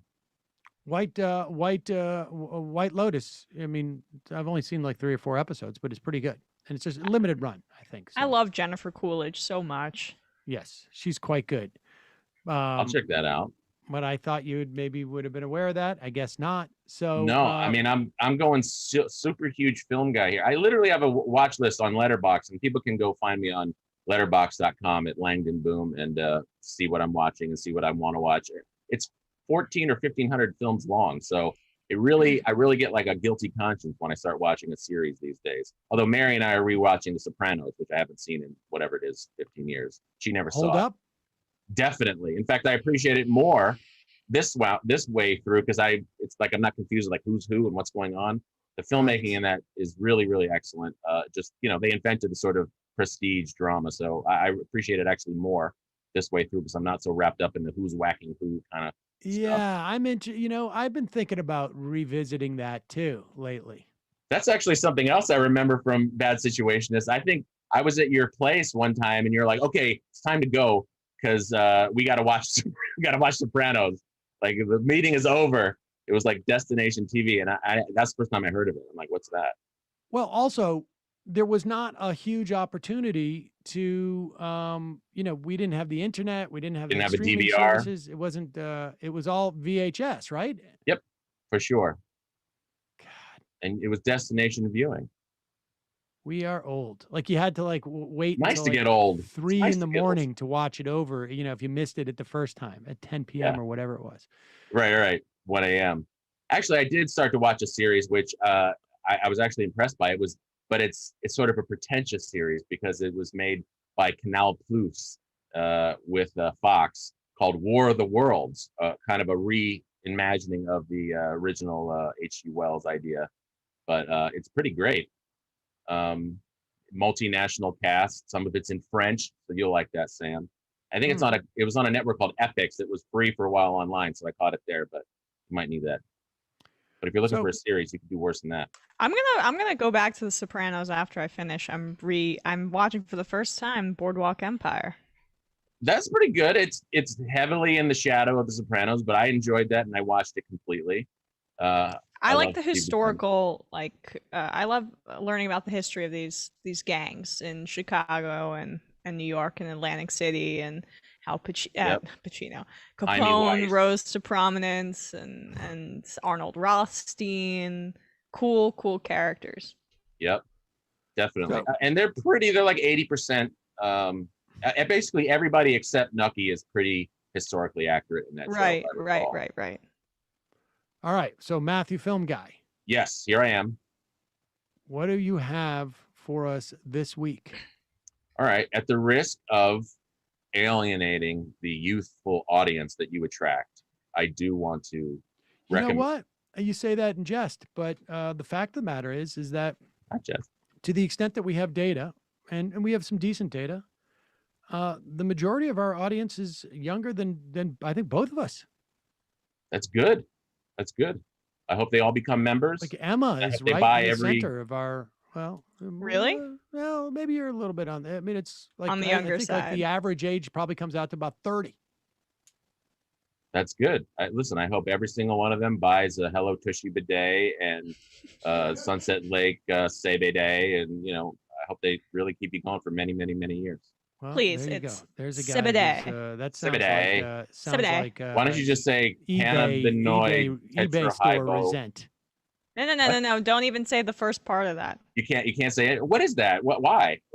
They want money from that? It's just Yeah, all right. Didn't mean to bring up a sore topic. That's okay. So, all right, let's get the brass tacks here. Brass tacks. Okay. So I've fallen in love with Korean cinema lately. I think I may have mentioned a filmmaker named Hong Sang-soo on the show before, but I've just been watching basically Hong Sang-soo's movies. So I started to branch out, and last week I watched pretty much all the entire oeuvre of another guy named Lee Chang-dong. And he is not on the same level as Hong Sang-soo, but he actually got better with every film up until this film that I saw, and it's called Poetry. And it is on Amazon streaming. Sam will almost never watch it. But if you want a serious look at a filmmaker at the height of his powers, making a film about, the ways in which art itself can actually be healing and actually be, constructive to the individual person. It's about an older woman who is, I can't even really give you the main plot element to it because it's kind of subtle and interesting when you find out. The filmmaking it's not afraid to be mundane, but it's not like super durational cinema where you're just like watching paint dry. The performances are very naturalistic and restrained. And even this horrific event that's at the center of it is sort of downplayed off screen. But it's basically about an older woman who at a certain point in her life, something happens. She gets diagnosed with Alzheimer's and she joins a poetry writing class. And she's at the heart of this scandal connected with her young son, who's actually her grandson that she's raising. And, it's just about, it's literally walking you through, giving you the experience, not telling you the point, but giving you the experience of the way art, and in this case poetry, but also this actual filmmaker's art, the cinema, can be healing, can be ennobling to the human endeavor, can actually be a positive force and not just a filigree, little decoration, little escape. I was blown away. My class, I showed it to my class. It was one of the high points of our 6-week course. And I think anybody who's into the cinema or just likes movies in general will be drawn into this. It has the edge of almost like an exploitational kind of thing, but it really avoids that trap. And it's just, I just can't recommend it any more highly. What happened? Did you lose me? Oh, wow. Oh no, we lost Sam. We lost Sam to a power outage. Oh my God. Good. Now let's talk about what I really. Yes. My takeover is complete. The majority report is on. Yes, it is. Now, Matthew, film guy. Okay, let's ditch. Let's bitch. Yeah, he'll never watch Korean cinema, please. No, he won't. Hopefully, I'll get through to a few of the young whippersnappers out there looking for something different. You sold me a bit. What's your next recommendation? I also watched a movie that's probably a little bit more palatable to the politically minded audience we have, and that is Breaker Morant. Have you ever heard of this movie, Matt? Maybe you've heard of it, or Bradley? I haven't, no. It's an Australian film. It's basically about an incident that occurred in the war between the Boers and English. They were fighting in South Africa. It was sort of the Dutch versus the English in South Africa in 1900. And they were sort of the first people to do this guerrilla war. And it's about the way the English soldiers were trying to adapt to the way the Boers were fighting a guerrilla war. It's very clearly a Vietnam analog about like the rules of war changing and how empire has to sort of have it both ways, both be seen as being benevolent, but also being willing to break the rules of war. And it's sort of like a procedural courtroom drama. It's sort of like you see what they did and they're on trial for it. And that one's much more accessible. It's not an unserious film, but it's the filmmaking is sort of more like classical art cinema sort of filmmaking. Can you repeat the title? Breaker Morant. Breaker Morant. Starring Edward Woodward. Old fart in the bath, as they used to call him, Edward Woodward. Edward Morant. Breaker Morant. Morant by Bruce Beresford. All right, Breaker Morant. Gotcha. 1980. Wow. Matthew, I do love that La Ventura poster behind you. Oh, you're like, that's actually my partner Mary's. Mary loves Antonioni. Cool. We had to agree on what the posters were, so Bresson, Antonioni. And Hazard Baltazar, very cool. Very cool. Bresson, he's the godhead. He's, if anybody's into cinema and you haven't seen Bresson, go eat him up. So Matt, I have a recommendation for folks, but this is actually one, I don't know if we should be recommending people go to the theaters now, but I did go to one movie since this sort of reopening. Is it Zola? Zola. Yeah, me too. That's my only movie I've seen since the reopening. And I don't know if it's just because it's been so long that I've been in the theater, but I loved it. I thought it was amazing. I thought the editing, I thought it was very funny. I can't get over. I think people should definitely see Zola. I don't know if they should see it in theaters. Is it sort of a rom-com? It's like an adventure tale sort of thing. Yeah, it's not a rom-com really by any sense. It's sort of reminds me of another Miami movie. Maybe it's just because of the Florida setting, but Spring Breakers. But a little bit more serious and down to earth than that. But there's still a lot of very like interesting style parts of it about like the way the editing's done. A lot of very humorous parts. I thought it was so good. I think the Florida Project meets Spring Breakers, right? Because it has a little bit of that grunge element to it as well. Yeah, I liked it a lot. I wanted it to be longer and didn't. I thought the ending was a bit anticlimactic, but I really liked it a lot too. Interesting. I'll definitely put that on the I list. thought it was really funny. Like that was I wasn't expecting that. It's based on a Twitter thread. That's what I was Really? gonna say. It's adapted from a 100 tweet Twitter thread. Oh my God, that's amazing. Yeah, Ripped it's about from Twitter. a waitress that strikes up a relationship with a dancer, and then they go supposedly to dance, but they get into all sorts of hijinks. And yeah, I think it's amazing how how it is based on that Twitter thread, and they made one of the most. Maybe I'm gushing about it too much, but I thought it was so entertaining, and also like not like a lot of other movies you see. The editing, like I said, Matt, I think you'd really appreciate it because there's a lot of funny, interesting stuff going on there. Sweet, I love it. That's definitely going to go on the list. Where did you see it? Did you see it in like a normal movie theater? You don't have to dox yourself. Well, I don't mind because I've never been to this theater before, but there's one in Brooklyn here on Court Street that's like an old theater. Right. And I saw it there because everywhere else was sold out. BAM was sold out, all the other places in Brooklyn, and that was the only place that was available. And it was, even in the small like theater, it wasn't like an IMAX or anything like that. It was still just great to see. I went to Was the it Alamo packed Draft there? House. Do you have an Alamo Draft House out by you, Matthew? No, I Just don't. serve I've been you to the drinks? iPick a few times. Do you have That's like overpriced though. I feel like I mean, Alamo does the same stuff, but it's not as fancy schmancy. Do you have an Alamo take, Matthew, or about that type of movie experience? Listen, I go to the iPick for the sort of big budget, action movie, widescreen epics. Like I wouldn't go there and want to be interrupted by a waitress or whatever while I'm trying to actually like fall into the soul zone of a really serious film. Right. But I love going to those for like the Star Warses and the Marvels and so on. And I don't mind paying $25 if it means I'm in like that pod where there's just me and Mary and like I can't even see anybody on their phone. I can't hear anybody. It's like the best of both worlds, like being at home, but also being in the theater. Yeah. I mean, Wasn't the Draft House guy canceled though? Devin Faraci, Pharisee. I could be wrong. I don't mean to slander the man, but I thought the guy who I thought the proprietor was like a pervert, but I don't mean to. So no lawsuits. I allegedly. Bradley getting sued in his first week. That's amazing. I mean, we could only hope. I never actually been to an Alamo Draft House. I know there's a couple around here, but I always appreciated their like super strict policy of don't use your phone, don't talk. I love how they had that in front of every movie. I mean, it's really, you got to be, this is like, it's the communism of the film going experience. Like, don't talk, don't use your Are you phone. pumped about Dune? I definitely am excited to see it. I mean, pumped. I was never like a huge fan of the book. I tried to read it in high school and sort of bailed on it.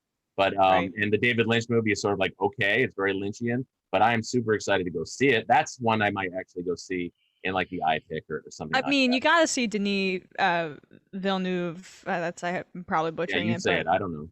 Denis Villeneuve. All his films I've enjoyed.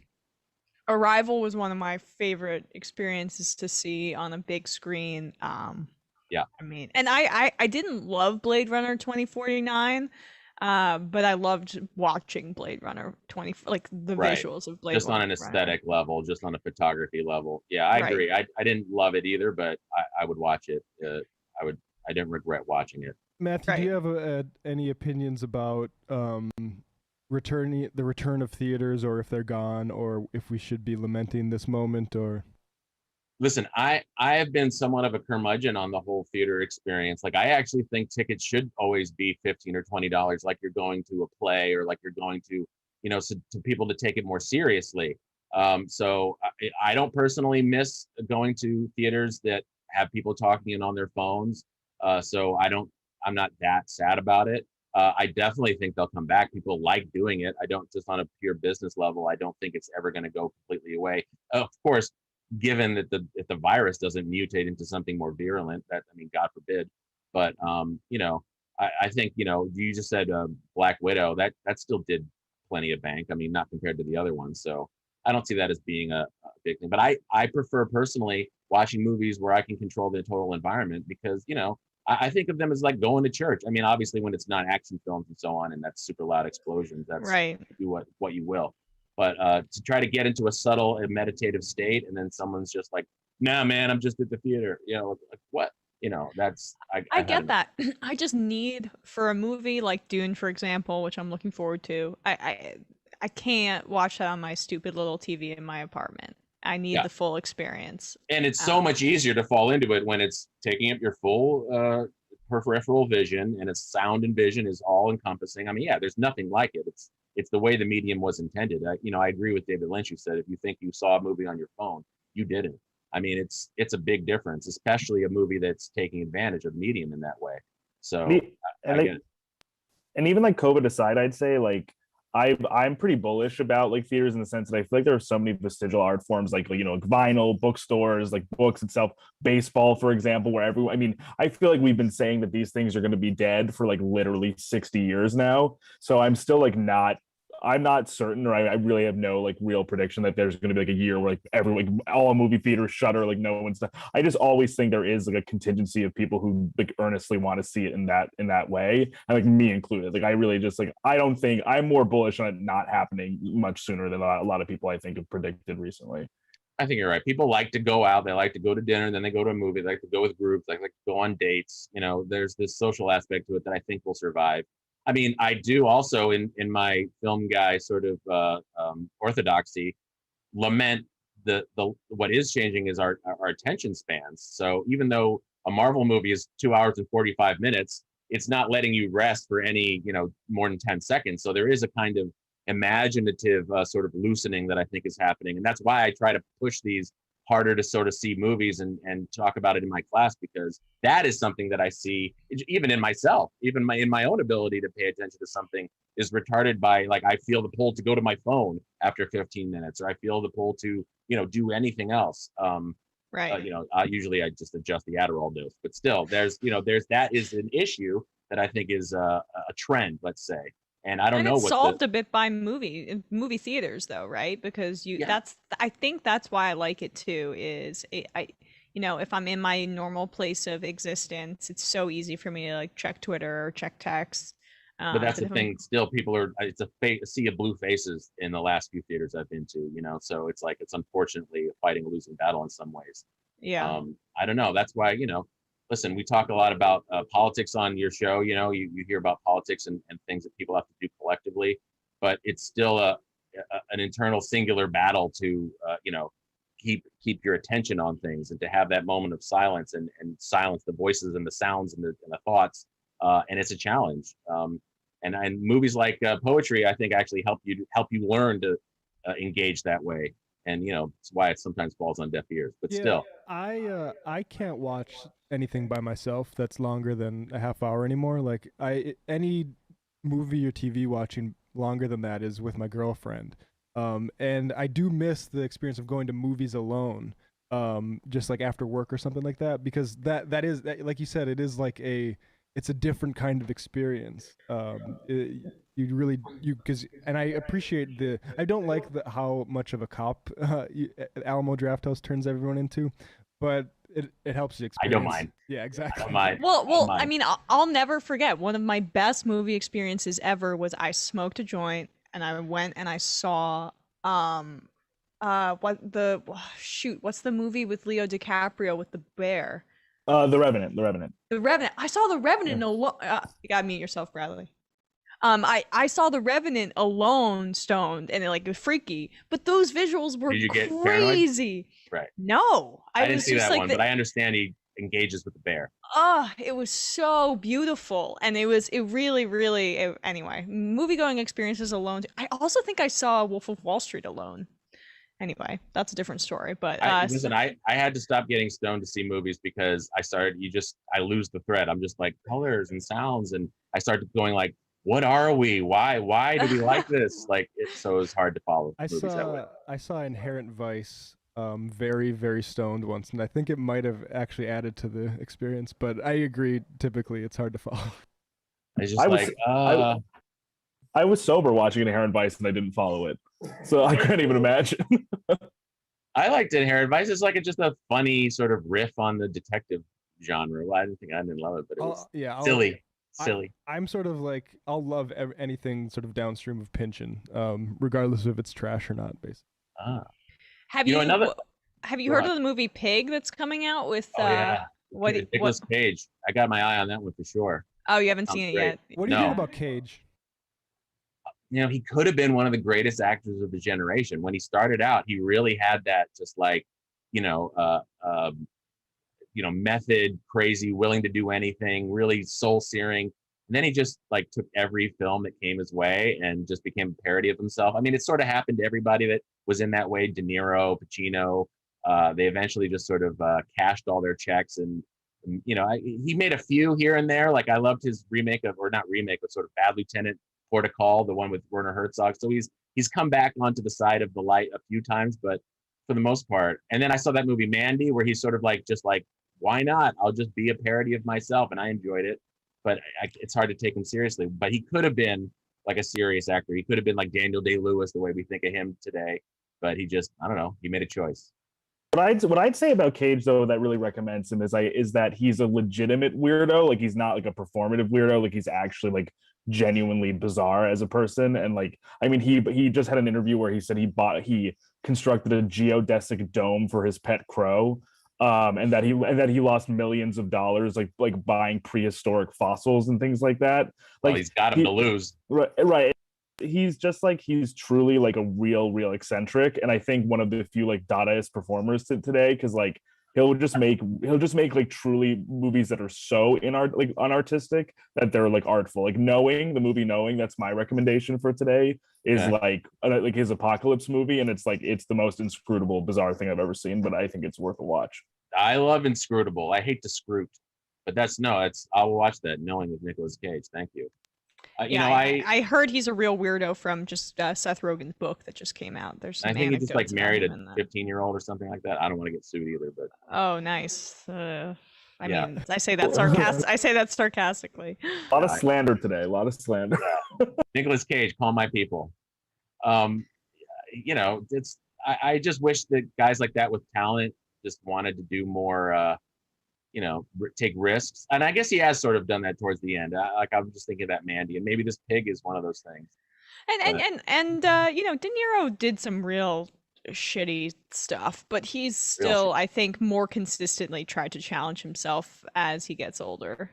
Really? I'll say something a little more controversial. Meryl Streep doesn't really challenge herself as much. Like, she works with directors that just let her be herself, or like let her act her ass off. And it's not like, oh, I'm going to work with Tarantino on this movie, or this like very creative filmmaker which challenges me to be kind of less of just actor. I find that these people start to develop a bag of tricks that they can go to over and over. In their early days, they were more sincere, they were more connected to the source, and they then just sort of fall back on, craft, which is, no joke to have that craft, but they're not exposing themselves in that really, deep way anymore. And they're workers. And God forbid they make a living, but that's fine. Although I recently actually watched, speaking of Meryl Streep, I watched Sophie's Choice. I had never seen that, and I saw that during the pandemic. That's a terrible movie. That is an awful, awful movie. And it's I don't know if you ever... just like designed to just pull at your heartstrings in the most maudlin way. And it's like, I didn't realize, people don't know this, I guess, from its reputation, but it's like a coming of age. It's like the sexual coming of age of some young guy told through the story of this horrible Holocaust widow. It's like offensive, actually. And she does, sort of sticky accent stuff. But yeah, that's like her golden seal. And I didn't buy it. I mean, she's great. I just mean, like, now she just chews the scenery, I think, a little more. And like, then you buy into that. But she's not working with somebody who's, pushing the boundaries. Yeah, if you want to get depressed about this sort of thing, look at Bruce Willis's 5 most recent movies, man. Yeah. 10 Minutes Gone, Trauma Center, Survive the Night, Hard Kill, Breach, Cosmic Sin, Midnight in the Switchgrass, Out of Death, A Day to Die. I haven't heard a single one of these. I mean, I guess I miss a lot of movie trailers because I don't watch a lot of TV. Man. I never thought of him as a great actor. He was always a personality, right? He's one of these guys that's just like charismatic. He does his smirk, and you just love him because of like his shtick. But he didn't have that depth. I don't think that a Cage eventually, or at one time, did. A lot of these guys do direct to DVD stuff also now. Like, some of that stuff is also why we probably haven't heard it, because it's literally just like cashing a check for something that like people won't even be watching on airplanes. Do people still buy DVDs? That's another good question. That's probably why we haven't heard of it either. Yeah, I don't even bought a DVD in I don't know how long. I bought a couple Blu-rays actually. But Matthew, film guy. I mean, we don't know where Sam is. We're so sorry. He had a power outage. I forgot all about him, so this is Wow. perfectly fine. Yeah, I don't know. Should we let you go? What's protocol here? I can hang out. But also, I just wanted to mention one other film that actually came to mind while Matt was talking. Matt, Sure. did you ever see the old Frank Capra movie Lost Horizon? No, I haven't.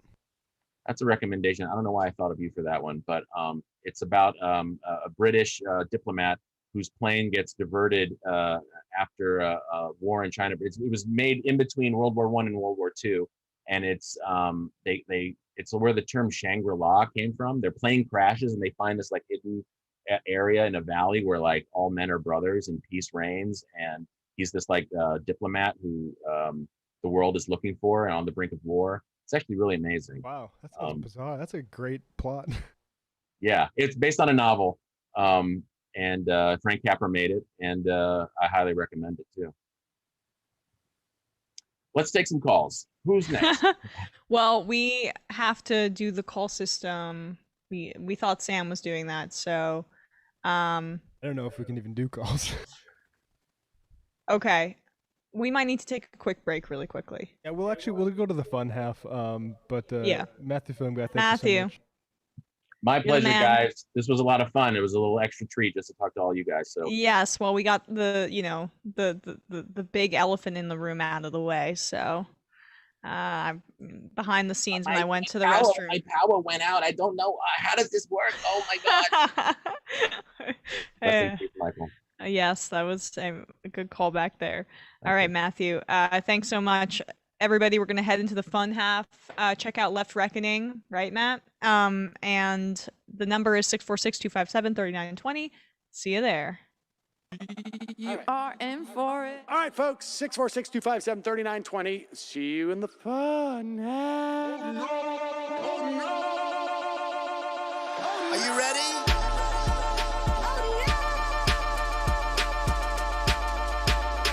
Who sent us this? Alpha males are back. Boy is back. And the alpha males are back. Just as delicious as you could imagine. The alpha males are back. Boy is back. And the alpha males are back. Just want to degrade the white man. Alpha males are back. I take all of it in my throat. Alpha males are back. Snowflakes has what? The alpha males are back. You are a madman. And the alpha males are back. Oh no, Sam Seder! What a fucking nightmare! Bring back DJ. Yeah, or a couple of them. Just put them in rotation. DJ Dinner. Well, the problem with those is they're like 45 seconds long, so I don't know if they're enough of a break. That's fucking nonsense. You see white people doing drugs that look worse than normal white people, and all white people look disgusting. And the alpha males psych. Fuck 'em. Snowflake says what?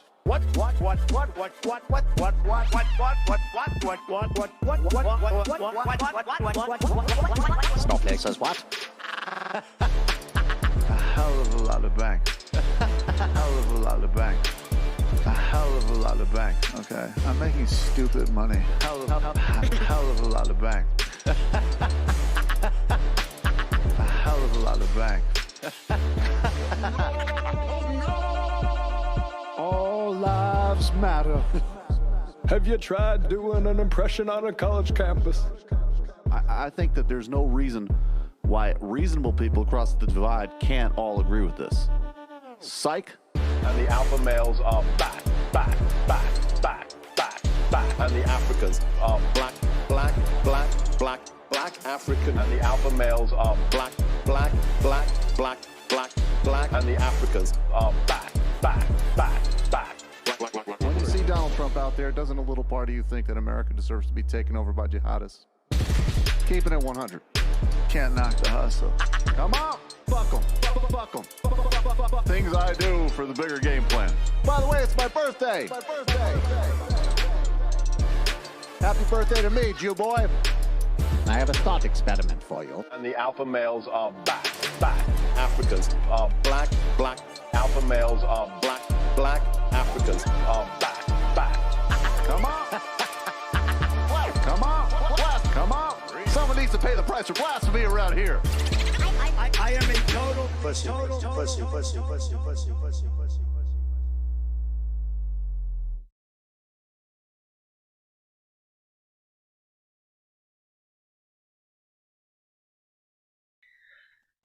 All right, folks, I think we have lost Sam for the day.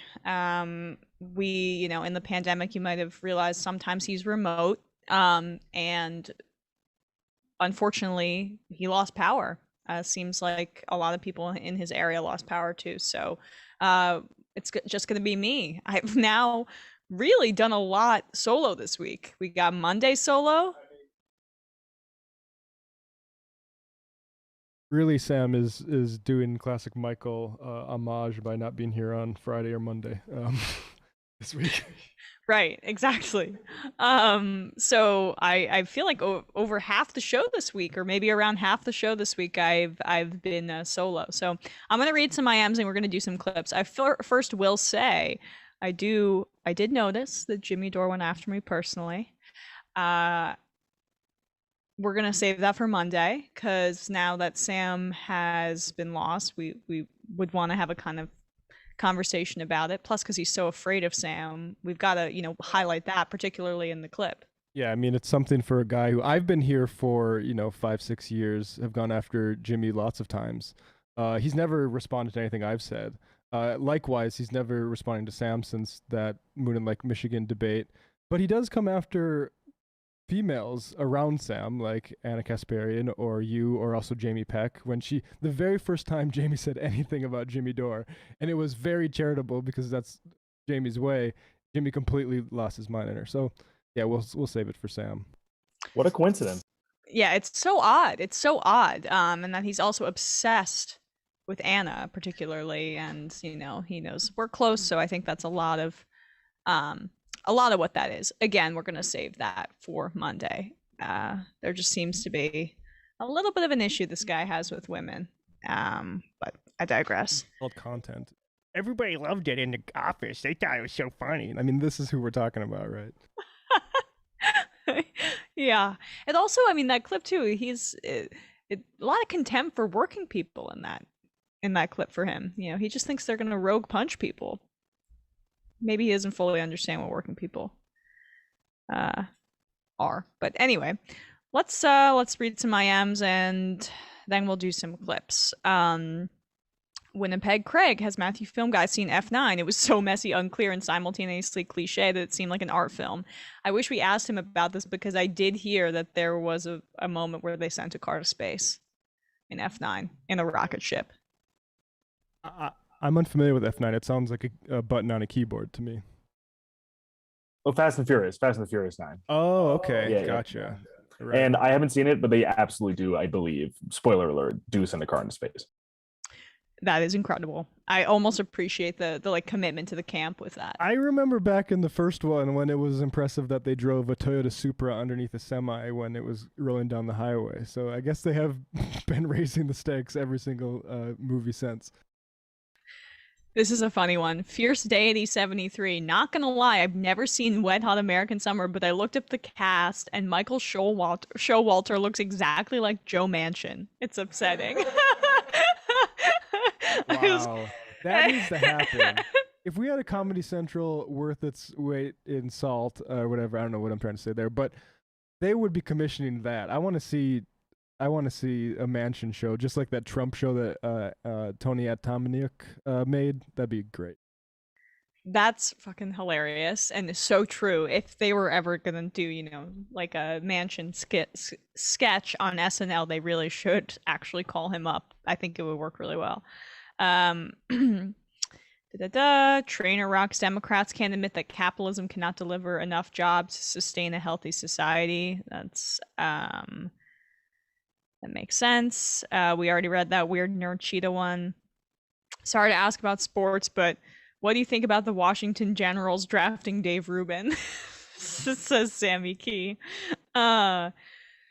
Penny from New Mexico says, but Sinema is arrogant and gullible enough to be convinced by GOP that they'll support her if she does switch, even if as they're lying to her about it. The Kino Shakid says, thanks to Matt for the Death is Just Around the Corner podcasts. The pension stuff is very good, but background on Kennedy assassination was illuminating and relevant to yesterday's guest. Meanwhile, can't Sam just call in? Well, he doesn't have any power. I mean, I guess he could get on the cell phone, but that's not super great user experience.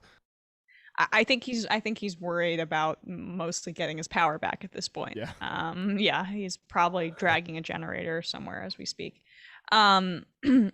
Ricardo Lazarus says Arrival is an amazing movie, great soundtrack as well, with the On the Nature of Daylight by Max Richter. I loved Arrival. I loved it. All right, let's do some clips. Let's go to number 5. So the epitome of that meme about heartbreaking, the worst person you know just made a good point, is this clip. I don't have much to say except to say that Alan Dershowitz said something that isn't awful and seems to kind of own Laura Ingraham in this clip. How infectious this is, how many people it kills. This is not smallpox. So this is not a fully approved. It's not a fully approved vaccine either. Neither was the smallpox vaccine in 19. Pause it 1 second. So they are talking about the usage of whether people who are vaccinated should be whether it should be required to be vaccinated or have been tested to go on airplanes. I just want to clarify that.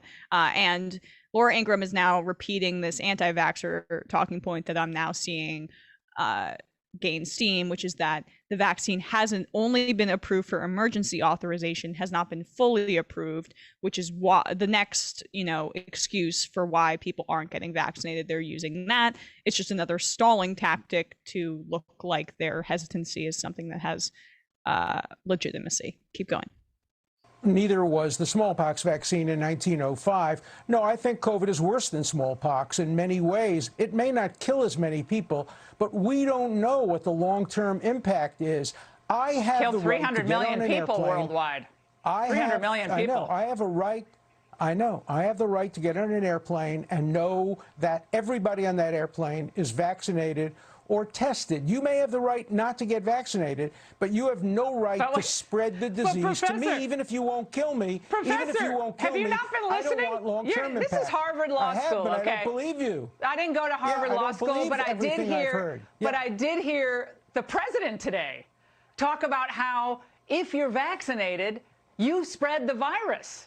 You still can spread the virus. True. I mean, the data out of Israel, the data out of the UK, they're freaking out about this.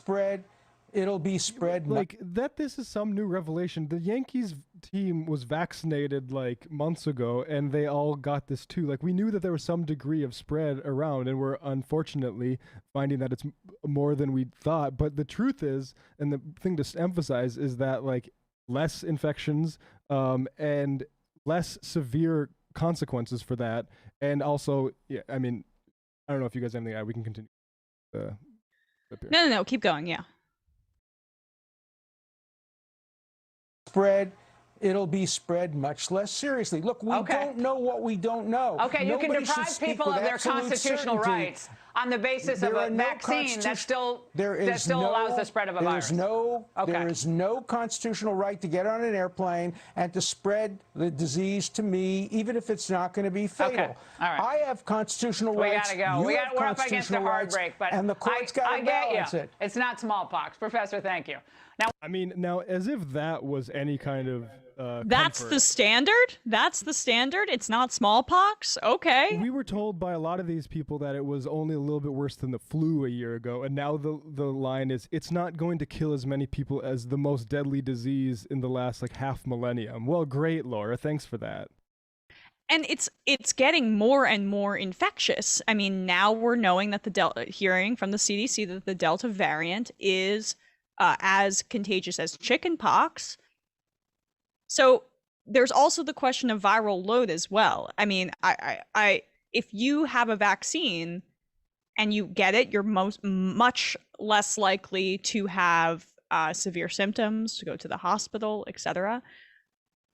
And I also just love that she pulls out the Constitution and then hangs up on him there.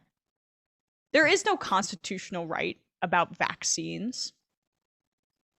Like, she had to know that when she was entering into this dialogue with him, especially because, I mean, at the very least, the Declaration of Independence says you have the right to life, liberty, and the pursuit of happiness. And one thing that involves your life is, you know, getting infected with a transmittable disease that could potentially kill you, especially because, you know, Dershowitz is halfway in the crypt already. This is so. Just a fun fact about this. Ben Franklin was a publishing anti-vaxxer during a 1721 smallpox epidemic. And this was when he was young. He was basically an apprentice level. Believe his older brother owned the press. And he regretted it years later after he lost his son to smallpox. So vaccination, actually, is the reason that right now, in this day, COVID is a more dangerous disease than smallpox is. Also, Matt, I know you're kind of a history guy here, but didn't Washington mandate vaccinations for the troops as well, like during the Revolution, because they against cholera or something? What was it? That sounds familiar, but I'd have to look into the details. But I think you might be right about that. The founders. Washington, very American. Pretty sure she'd be in agreement with that. Let's turn. Also, just a quick tag on that is Laura Ingram's brother says that she's a Nazi, and also Laura Ingram's hand gestures at Republican conventions say that she's a Nazi. And it's not this. It's not. Well, I won't do it. It's not that thing. Emma just almost walked into a trap. We will get sued. We will. No, I'll just get like K-Hive's gonna come for me and screenshot that. They're like, that's why you didn't like those damn yard signs. One day you're against virtue signaling, the next day you're sig hailing. I know, I wasn't gonna do that one. I was gonna do that, like, forget it. The one that looks like you're holding a joint. Let's go to 9. Sadly, Meghan McCain is no longer on The View. Oh my goodness. Wait. Okay. Sam? Hey. Back. What's wrong with your hair? Things got a little crazy. I was running around trying to find out where the power was down.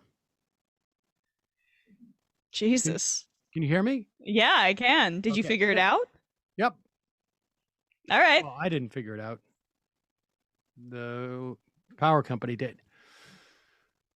All right. Sorry to crash your party. Yeah, we did take over the show, Sam. Just to let you know. Change the name, all that. Completely understandable. Completely understandable. All right. So where are we, Emma? We just did a clip. We already covered the Dershowitz thing, but, you know, we still have Jimmy Dore left, and we've got Meghan McCain left, potentially, if you want to weigh in on any of those things. We got to commemorate Meghan McCain's departure Final from day The in the View. Yeah. Yeah, let's do that. Jimmy Dore isn't going anywhere, it seems to me. Yep. But here is Meghan McCain. Well, let's just start. It is Meghan McCain's final day on The View. She has canceled herself from The View, right? I mean, she wasn't fired. She decided to leave. Oh, it's self-cancellation, right? Yeah. I mean, It got the amount of work she was doing was a little overwhelming. It just became too much. And here she is defending herself from her critics, who claim that the only reason why she has that job is because she was John McCain's daughter. Out. What do you think, Meghan? You come from notable stock. Can you relate to this at all? Yeah, I mean, what's interesting about this topic is all of our children will have the same problem too, because obviously everyone on this show is well known. Look, I can only speak for myself, but every single door I've ever walked in my entire life, people automatically assume you're going to be a lazy, spoiled brat that won't contribute anything because you have famous parents. And it's something I have dealt with my entire life. I no longer care. I think my work and Sorry, I'm just saying that should be in her LinkedIn bio. Continue. She accurately described herself. and my work ethic speaks for itself. But I think people think when you have a famous family or famous parents, everything's just given to you and things are really easy. And I think when you look at people like Hunter Biden, who has shared his struggles so publicly and so vulnerably, it's not everything that you think it is. The majority of people I know who have famous parents have struggled with very serious demons because every single thing you do, you're related and everything you do is going to be compared to what the famous person has done. And it's a tall order. I can never be a war hero presidential candidate. I don't think that's going to be in my cards in the future. I know it's not. And people will still always compare you, and it can be something that you struggle with and you take home with you. And nobody's going to feel sorry for a person with famous parents, but it really isn't always what people think. In fact, it almost never is. And yeah, I feel bad for these kids trying to make a movie, and I'm sure they got help because of who their parents are, but that doesn't mean the movie's crap. It's crap, and we'll see how it ends up being. Well, that's the exact point. Hold on, Sonny. Yeah, that's the exact point, right? Megan, it's not that you came from famous parents. It's not that you grew up with privilege. It's what you've done with it. Well, I mean, look. Or what you haven't done with it.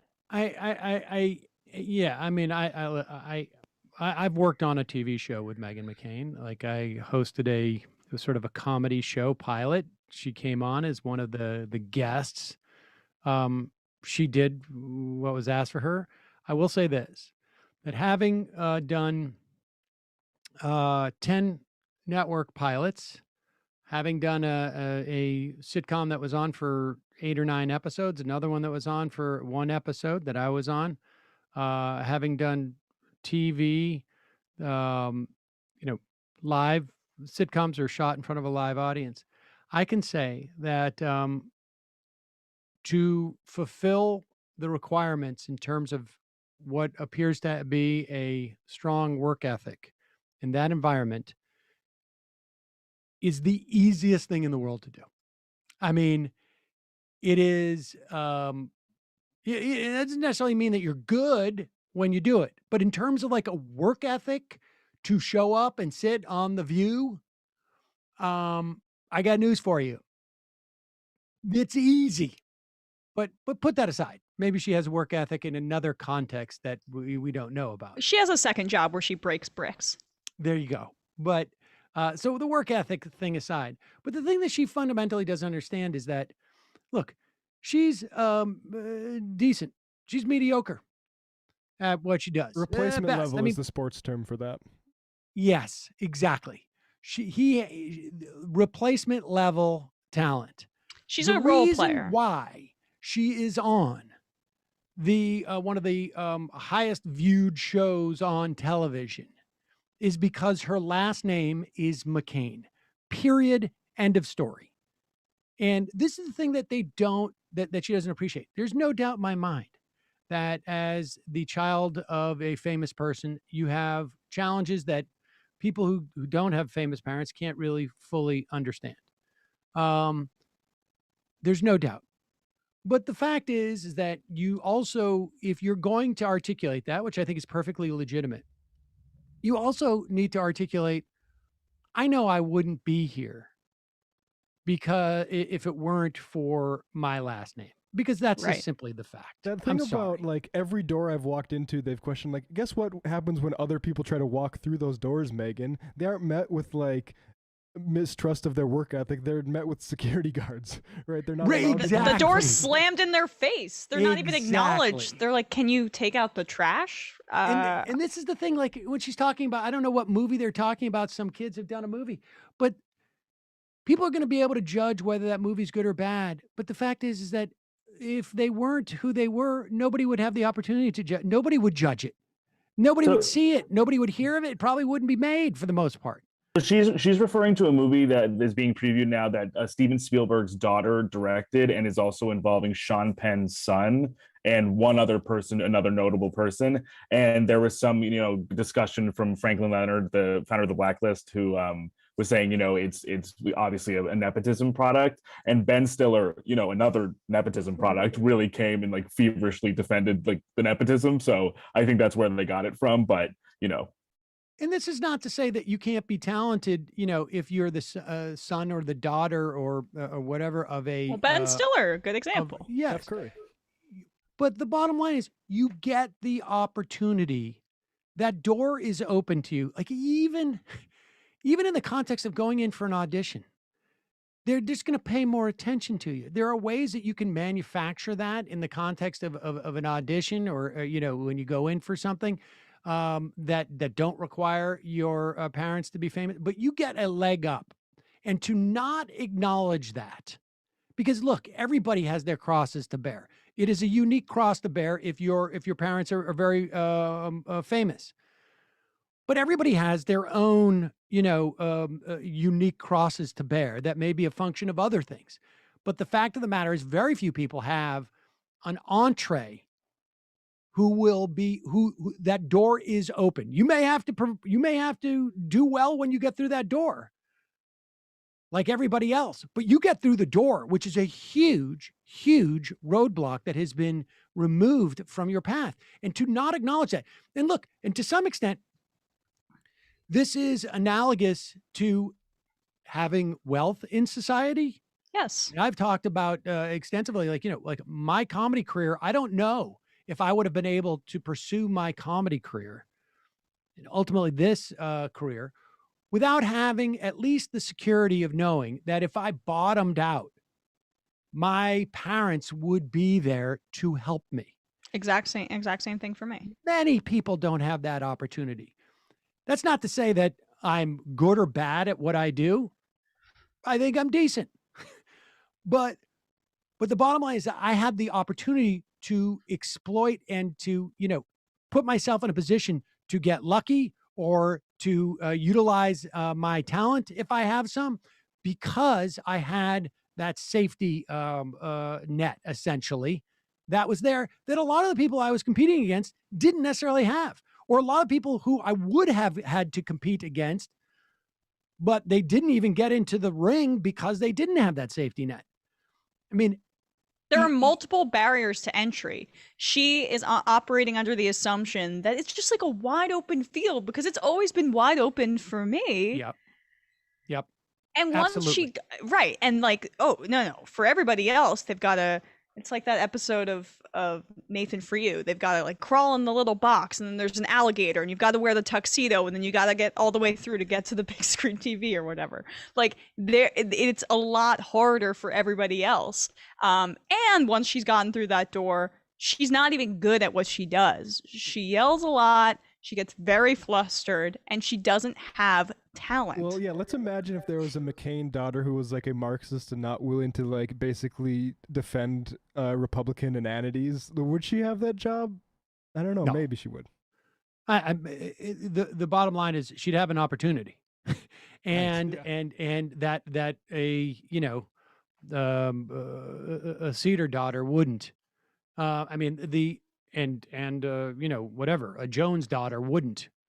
But to not acknowledge that is indicative of a massive problem that we have in this society. This is equivalent to, Mitt Romney saying that, had my father's father named been Rodriguez, I'd probably be president now.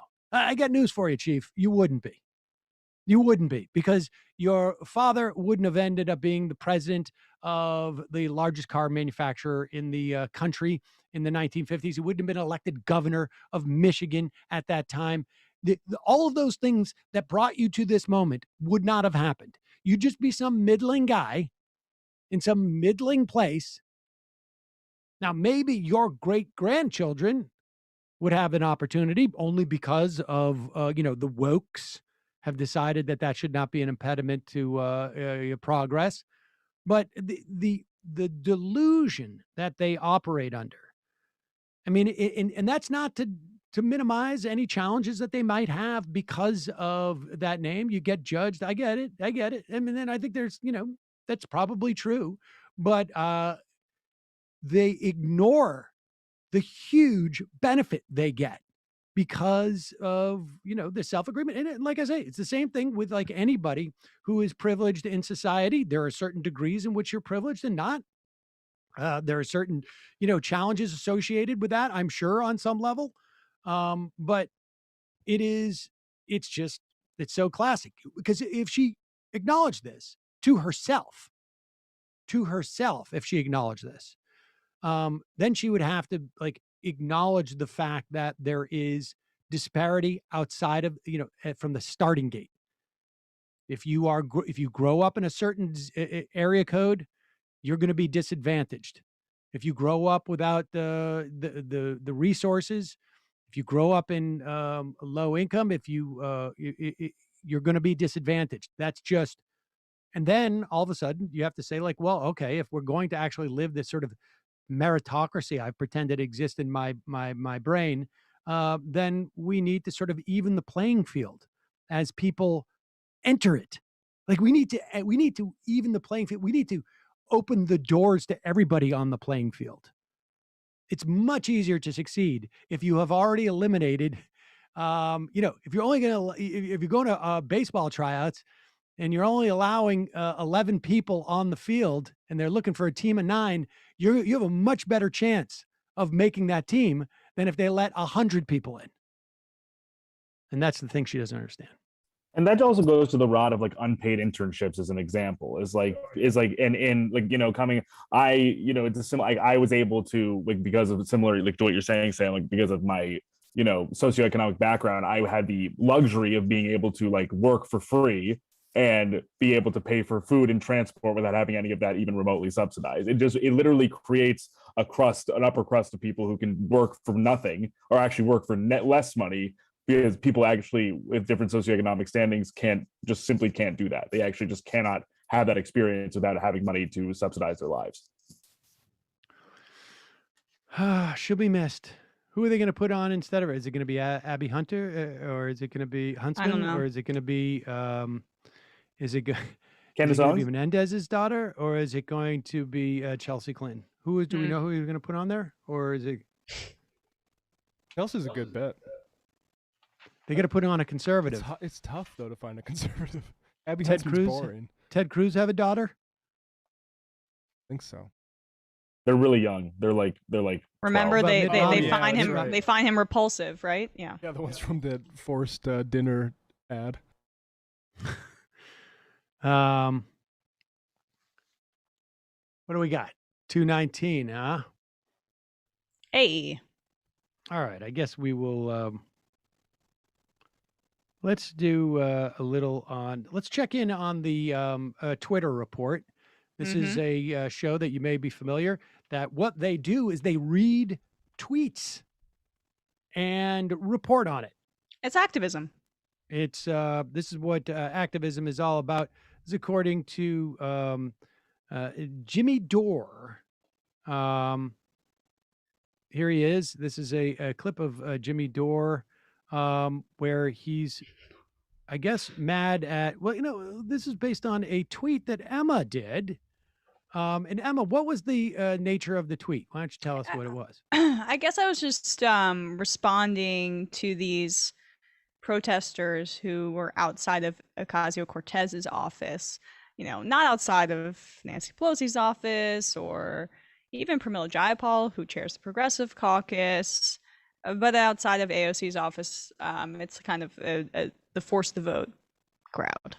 And so this is about a group of people who cannot give up on their failed tactic to force a losing vote on Medicare for all, which ostensibly would have identified who was against Medicare for all in the House. Now, we know for a fact that at least 110 of the House members have not signed on to the Medicare for all resolution. So we know at least 110 of those, but presumably this vote, which everyone knew would fail, because it's, of course, the Republicans get the vote too, would have smoked out those people who don't support Medicare for all, even though it would have been what is known as a free vote.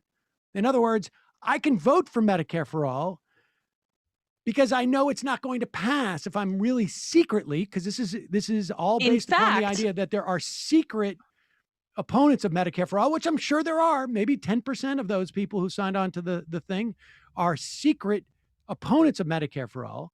But of course, they could have also, if they were going to sign on to a resolution supporting Medicare for all, they would have also taken a vote that they knew wouldn't provide Medicare for all. So you'd be left with that same 110 people that we already know publicly don't support Medicare for all.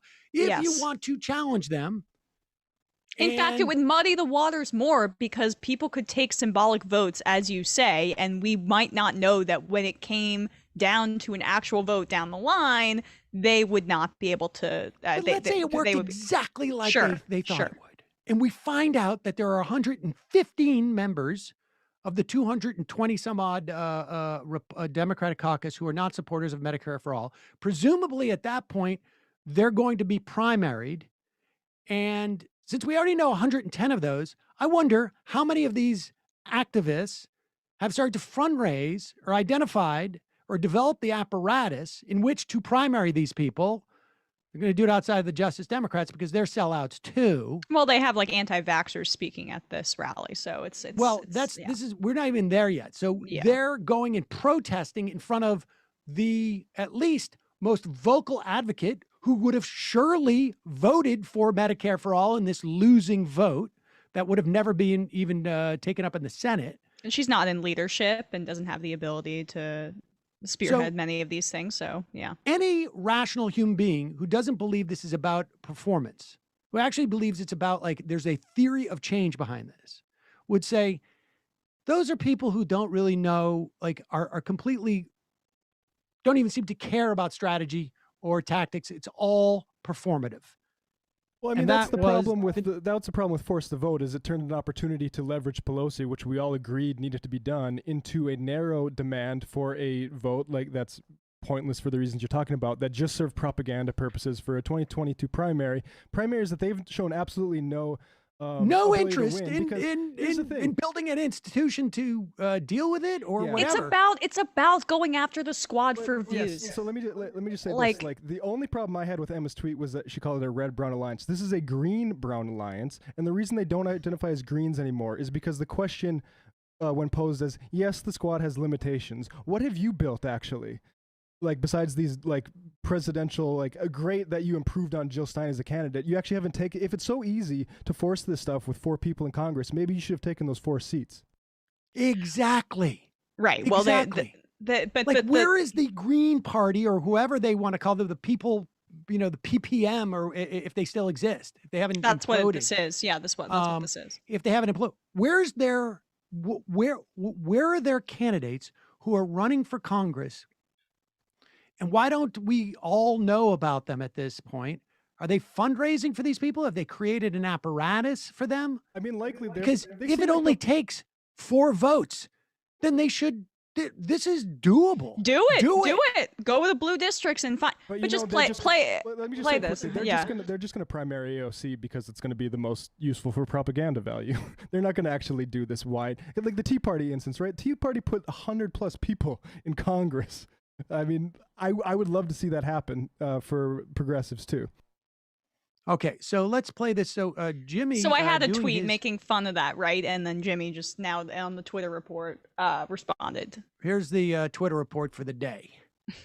Emma Vigeland says this. She goes, "There's no I know. When you grow up rich in a cul-de-sac, you find pretty words to shit on people who are actually fighting for things. When you grow up super rich in a cul-de-sac and your parents are corporate lawyers, shit libs, and you've had every advantage handed to you your whole fucking life, when did she ever fight for anything? Never. Again, people who are sitting at home on their fucking millionaire asses, never doing fucking anything." Before Jimmy Dore was given a job at TYT, right around the same time that Emma was given a job at TYT, he had done one of the millions of stand-up specials that Comedy Central do that literally the most disposable garbage things in the world.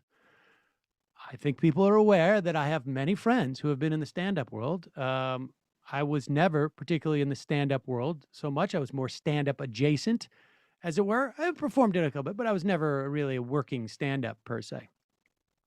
And to a person, these people tell me like, yeah, no, I don't know. It was some type of like just road comic sort of didn't, nobody thought it was funny.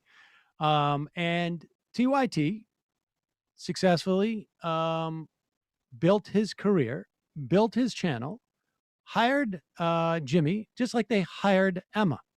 So I'm not sure. By the way, exactly. I don't know what. Right, I was my parents, which if they're shit libs, which like yes, my mom has done fundraising stuff with Kirsten Gillibrand. I was open about that. They certainly were not in any orbit near TYT. In fact, they didn't get you the job from no, Jack? I applied. I got the job. I worked with Total Creep and Jordan Sheridan and put in a ton of time and worked for very low wages. And I shouldn't say that. I mean, I should say that I was an intern, right? So I worked really hard, and then they gave me a job, and I loved working there, and they treated me right. Yeah, you don't have to justify it. The point being that Jimmy's was no differently situated than you were when you both applied for a job at TYT. He inherited the channel they built for him. But let's hear his insight here on the Twitter I report. want to make one point about like attacking activists, which you look at the way Jimmy Dore attacks the Medicare for All activists, like DSA people that were actually doing this when he was busy supporting Tulsi Gabbard in the primary. He loves attacking activists. This is all about attacking the real activists. And is Jimmy supposed an activist, or he's just mad that the protesters out in front of AOC's thing, there is no useless protest. And look, Jimmy gave away the game here on Tucker Carlson's show. He sees it as a negative that there are progressives in the Democratic caucus because, according to him, it gives the people the false sense that there is an opportunity to grow that progressiveness and to have the Democratic Party do something. And of course, he's talking about Medicare for all. Let's just be clear. Medicare was something that was passed by the Democrats. I'm not saying that this is the same Democratic Party, but the point is that yes, it's conceivable that we could get to a place where there is an expansion and then ultimately a Medicare for all with the Democrats. Is that happening now? No. The leadership clearly is against it. There's no doubt about it. But they're sclerotic and they're old, and it may be different. So we have a new crop. But Jimmy is more interested in the People's Party that exists as an email list, essentially, at this point, because they promote him. But continue. Right. Fucking millionaire asses never doing fucking anything. Anything. Annika Spearn sitting in her $24 million studio wagging her finger at other people who are actually out there pressuring politicians. Pause it for one second. She says there's no understanding of... But did Jimmy not get paid? I mean, they keep talking about these $20 million investment at Yeah. TYT. What paid Jimmy for 5 years? Yes, exactly. I mean, it's interesting. Like, Where he was didn't bring his he didn't bring studio? any It of was the this. same freaking studio. It was the same studio. He didn't bring this up at the time when he was working there and taking the money. But that was smart. And another thing which is interesting, like he talks about how, oh, what are you doing? You're just sitting in your studio. He's very cozy in Fox News' studio, and he's very cozy going to Joe Rogan's studio to talk and not go out there and interview What people. is it exactly that this guy did? He went and gave a speech? Before I worked here, my job was to be on the road on a weekly basis talking to people. I went to a variety of Trump rallies. I went to a variety of activists,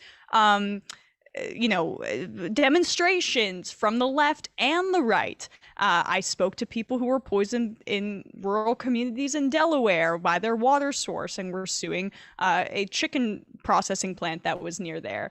I went to Eastern Tennessee and rural areas to talk to different activists there. So, like, I'm not exactly sure what he's done that's a little bit more on the ground than me. He does live shows. Right. He does live shows in comedy clubs, and that's the way you pay for a $2 million home. But continue. She says there's no understanding of how goals are achieved historically because these folks are being misled by Red Brown Alliance media figures, sapping them of energy and cash. Progress. So what she's doing is undermining activists in the middle of a big 50 different cities for Medicare for all. Hey, why don't you ask to speak at that and go out and give your opinion? Why don't you go out there and interview some of those people and tell them about the Red Brown Alliance that you're so worried about that you have no fucking idea what you're talking about? And by the way, these are the kind of people who like to quote Marx as if they're smart because they went to good colleges that got paid for by their corporate lawyer parents. But if they ever got within 5 feet of a worker, they'd get punched in the fucking face. You know what? Emma Vigeland never got anywhere near a fucking worker. Pause it. What's interesting, too, is his opinion of working people or just people in general seems to be quite low and lower than me. As I said, I did a lot of work in the field, never was punched in the face, spoke to a lot of people. Sometimes the interviews were a little bit contentious, never punched in the face. So why does Jimmy dislike working people so much or have such a low opinion of them? Well, no, it's just Jimmy likes to pretend like he's a tough guy. Or he's imagining me getting punched in the face by somebody, which I think is exactly what he's what trying he to wants. give, a suggestion there. Yeah. Here's the thing. Jimmy has been running like a little coward for me for over 5 years. He deploys his wife occasionally to respond to me on Twitter, but he has been running like a coward. And people can go back. We will put a link in this YouTube description of the original debate that we had back when I just thought, well, Jimmy's sort of a dim bulb, but whatever. He's on our side. And people can look at that and know that he's been running like a little sniveling coward. And he knows he's afraid of me. And he knows he's listening to my voice right now. Not exactly in this moment. After it goes out. I know he's listening to this. Yeah. You know it. Jimmy, you're a coward. You know it. I know it. Everybody else knows it. You want to be a tough guy, come be a tough guy. Come on the show. I'll invite you into the studio. It's weird how he'll respond to me. He'll respond to Anna. He'll respond to Jamie when Jamie was working here. He won't respond to Matt. He won't respond to you. What is the through line that we're seeing here, huh? I also just like to add a couple more things. I think it bears repeating that his entire goal here is to bash advocates and activists. So he's really projecting because this entire stunt is, like he said on Tucker, he doesn't think it's possible to pressure these people. He thinks they're there as controlled opposition. And so he's just there, again, for this like dead-ending Green Party bullshit, honestly. He was just doing a segment on DSA and saying how they can't get anything done and they suck. Yeah, and he tries to do this from the left, but of course, when Tulsi Gabbard, the person who said single payer and getting rid of duplicative insurance was un-American, he's like, oh well, I'm going to endorse her for a foreign policy. I mean, he's a hack. All right. Lastly, let's just play this clip of Jimmy back when he was on TYT. We might have a little bit more of that, but it's all right. I don't care. Okay. Back when he was on TYT, when he had some very strong feelings about people who would work for Fox News, ostensibly because you're helping them, like going on to their show and just sort of like sitting there and creating a sense that Tucker Carlson is just not out there with an agenda. Oh no, He's that's just doing searching for the truth. That's just doing the activist work, right? And Tucker's studio. Funny. Now, my question is, you wouldn't forgive me for going to work for the KKK, but why do we forgive people for going to work for Fox News? Because that is the most that is like not okay. That is so over the top, and that's what I'm saying. Like, there's no disqualification from polite society anymore. Steve Doocy and the other person with him, well, no one's going to go, hey, that racist shit I saw, because they do it every day, and now they're just accepted in mainstream culture, and people work at Fox News and then go work at normal places, and I think that we have to stop that. That's not okay that you can start your career at Fox News or go there in the middle or end up at the end and then go to CBS or go somewhere else. That's not okay. And I think we should shame people who need to make money from racist organizations like Fox News. Now, let me make something clear. Jimmy does not get paid directly by Fox. He doesn't make the hundreds of dollars that I make when I go on MSNBC on a rare occasion. But if you think that Jimmy's going on there is not because he wants to build his career, which will pay him money, then you are an idiot. Which probably speaks to a vast number of Jimmy's fans. Jimmy monetizes the hell out of those Fox appearances. He knows that his channel completely stalled out when he left TYT. It did. It's a fact. Look it up. Well, I mean, when he endorsed Tulsi Gabbard in 2016 over Bernie Sanders, for example, it stalled. The instincts are. Well, but whatever. I mean, if he wants to, you can endorse. No, but sure, but like, let's not talk about Medicare for all. She didn't support Medicare for all for like the first 2 years that it was on when she was in Congress. She wasn't a co-sponsor. Give me a break. Well, because it's just his latest little hook. But the bottom line is, his show stalled out when he left TYT, and he needed to come up with another idea, and this is part of it. So when he goes on Tucker, it's not because he's re-educating Tucker's audience. Mm-hmm. They already know not to like AOC. Yeah. That's not something that the Fox News viewer is walking away, is enlightening them. And if you he's in it for the money. He's in it for the money. Think that for a moment that that Jimmy is somehow converting these people. I don't know what it is that he's converting them to, but he's doing it because it raises his profile. It is good for his career. Yeah. Period. End of story. You can test this for yourself. There's a little website called socialblade.com. If you search Social Blade plus TYT Comedy, which was the original name of Jimmy Dore's channel, you will see an absolute like it's like when someone's heart rate stops when they're hooked up to a machine. Just nothing. And then right after Tucker, and 2,000 new followers one day, 3,000 the next. He's juicing it with these right wingers. And yes, that's what his audience little has been agenda is. reactionary for years, and it's only going to get more and more so. Right. But because just to bring it back really quick, but I'm a sellout because of what my parents do. But by the way, Mate is not. Blumenthal, worked for the Clintons. Seems a little selective. It is a little bit selective. It's odd that way. It's weird. Odd. Yeah. All right. Let's what do we got here in terms of well, I guess we're not going to get to any calls. Oh gosh, it's 2:39 already. Yeah, well, I'm sorry, guys. All right, let's read a couple IMs and then we'll be out of here. Folks, we're obviously not going to get to any calls. We didn't have the voicemail on.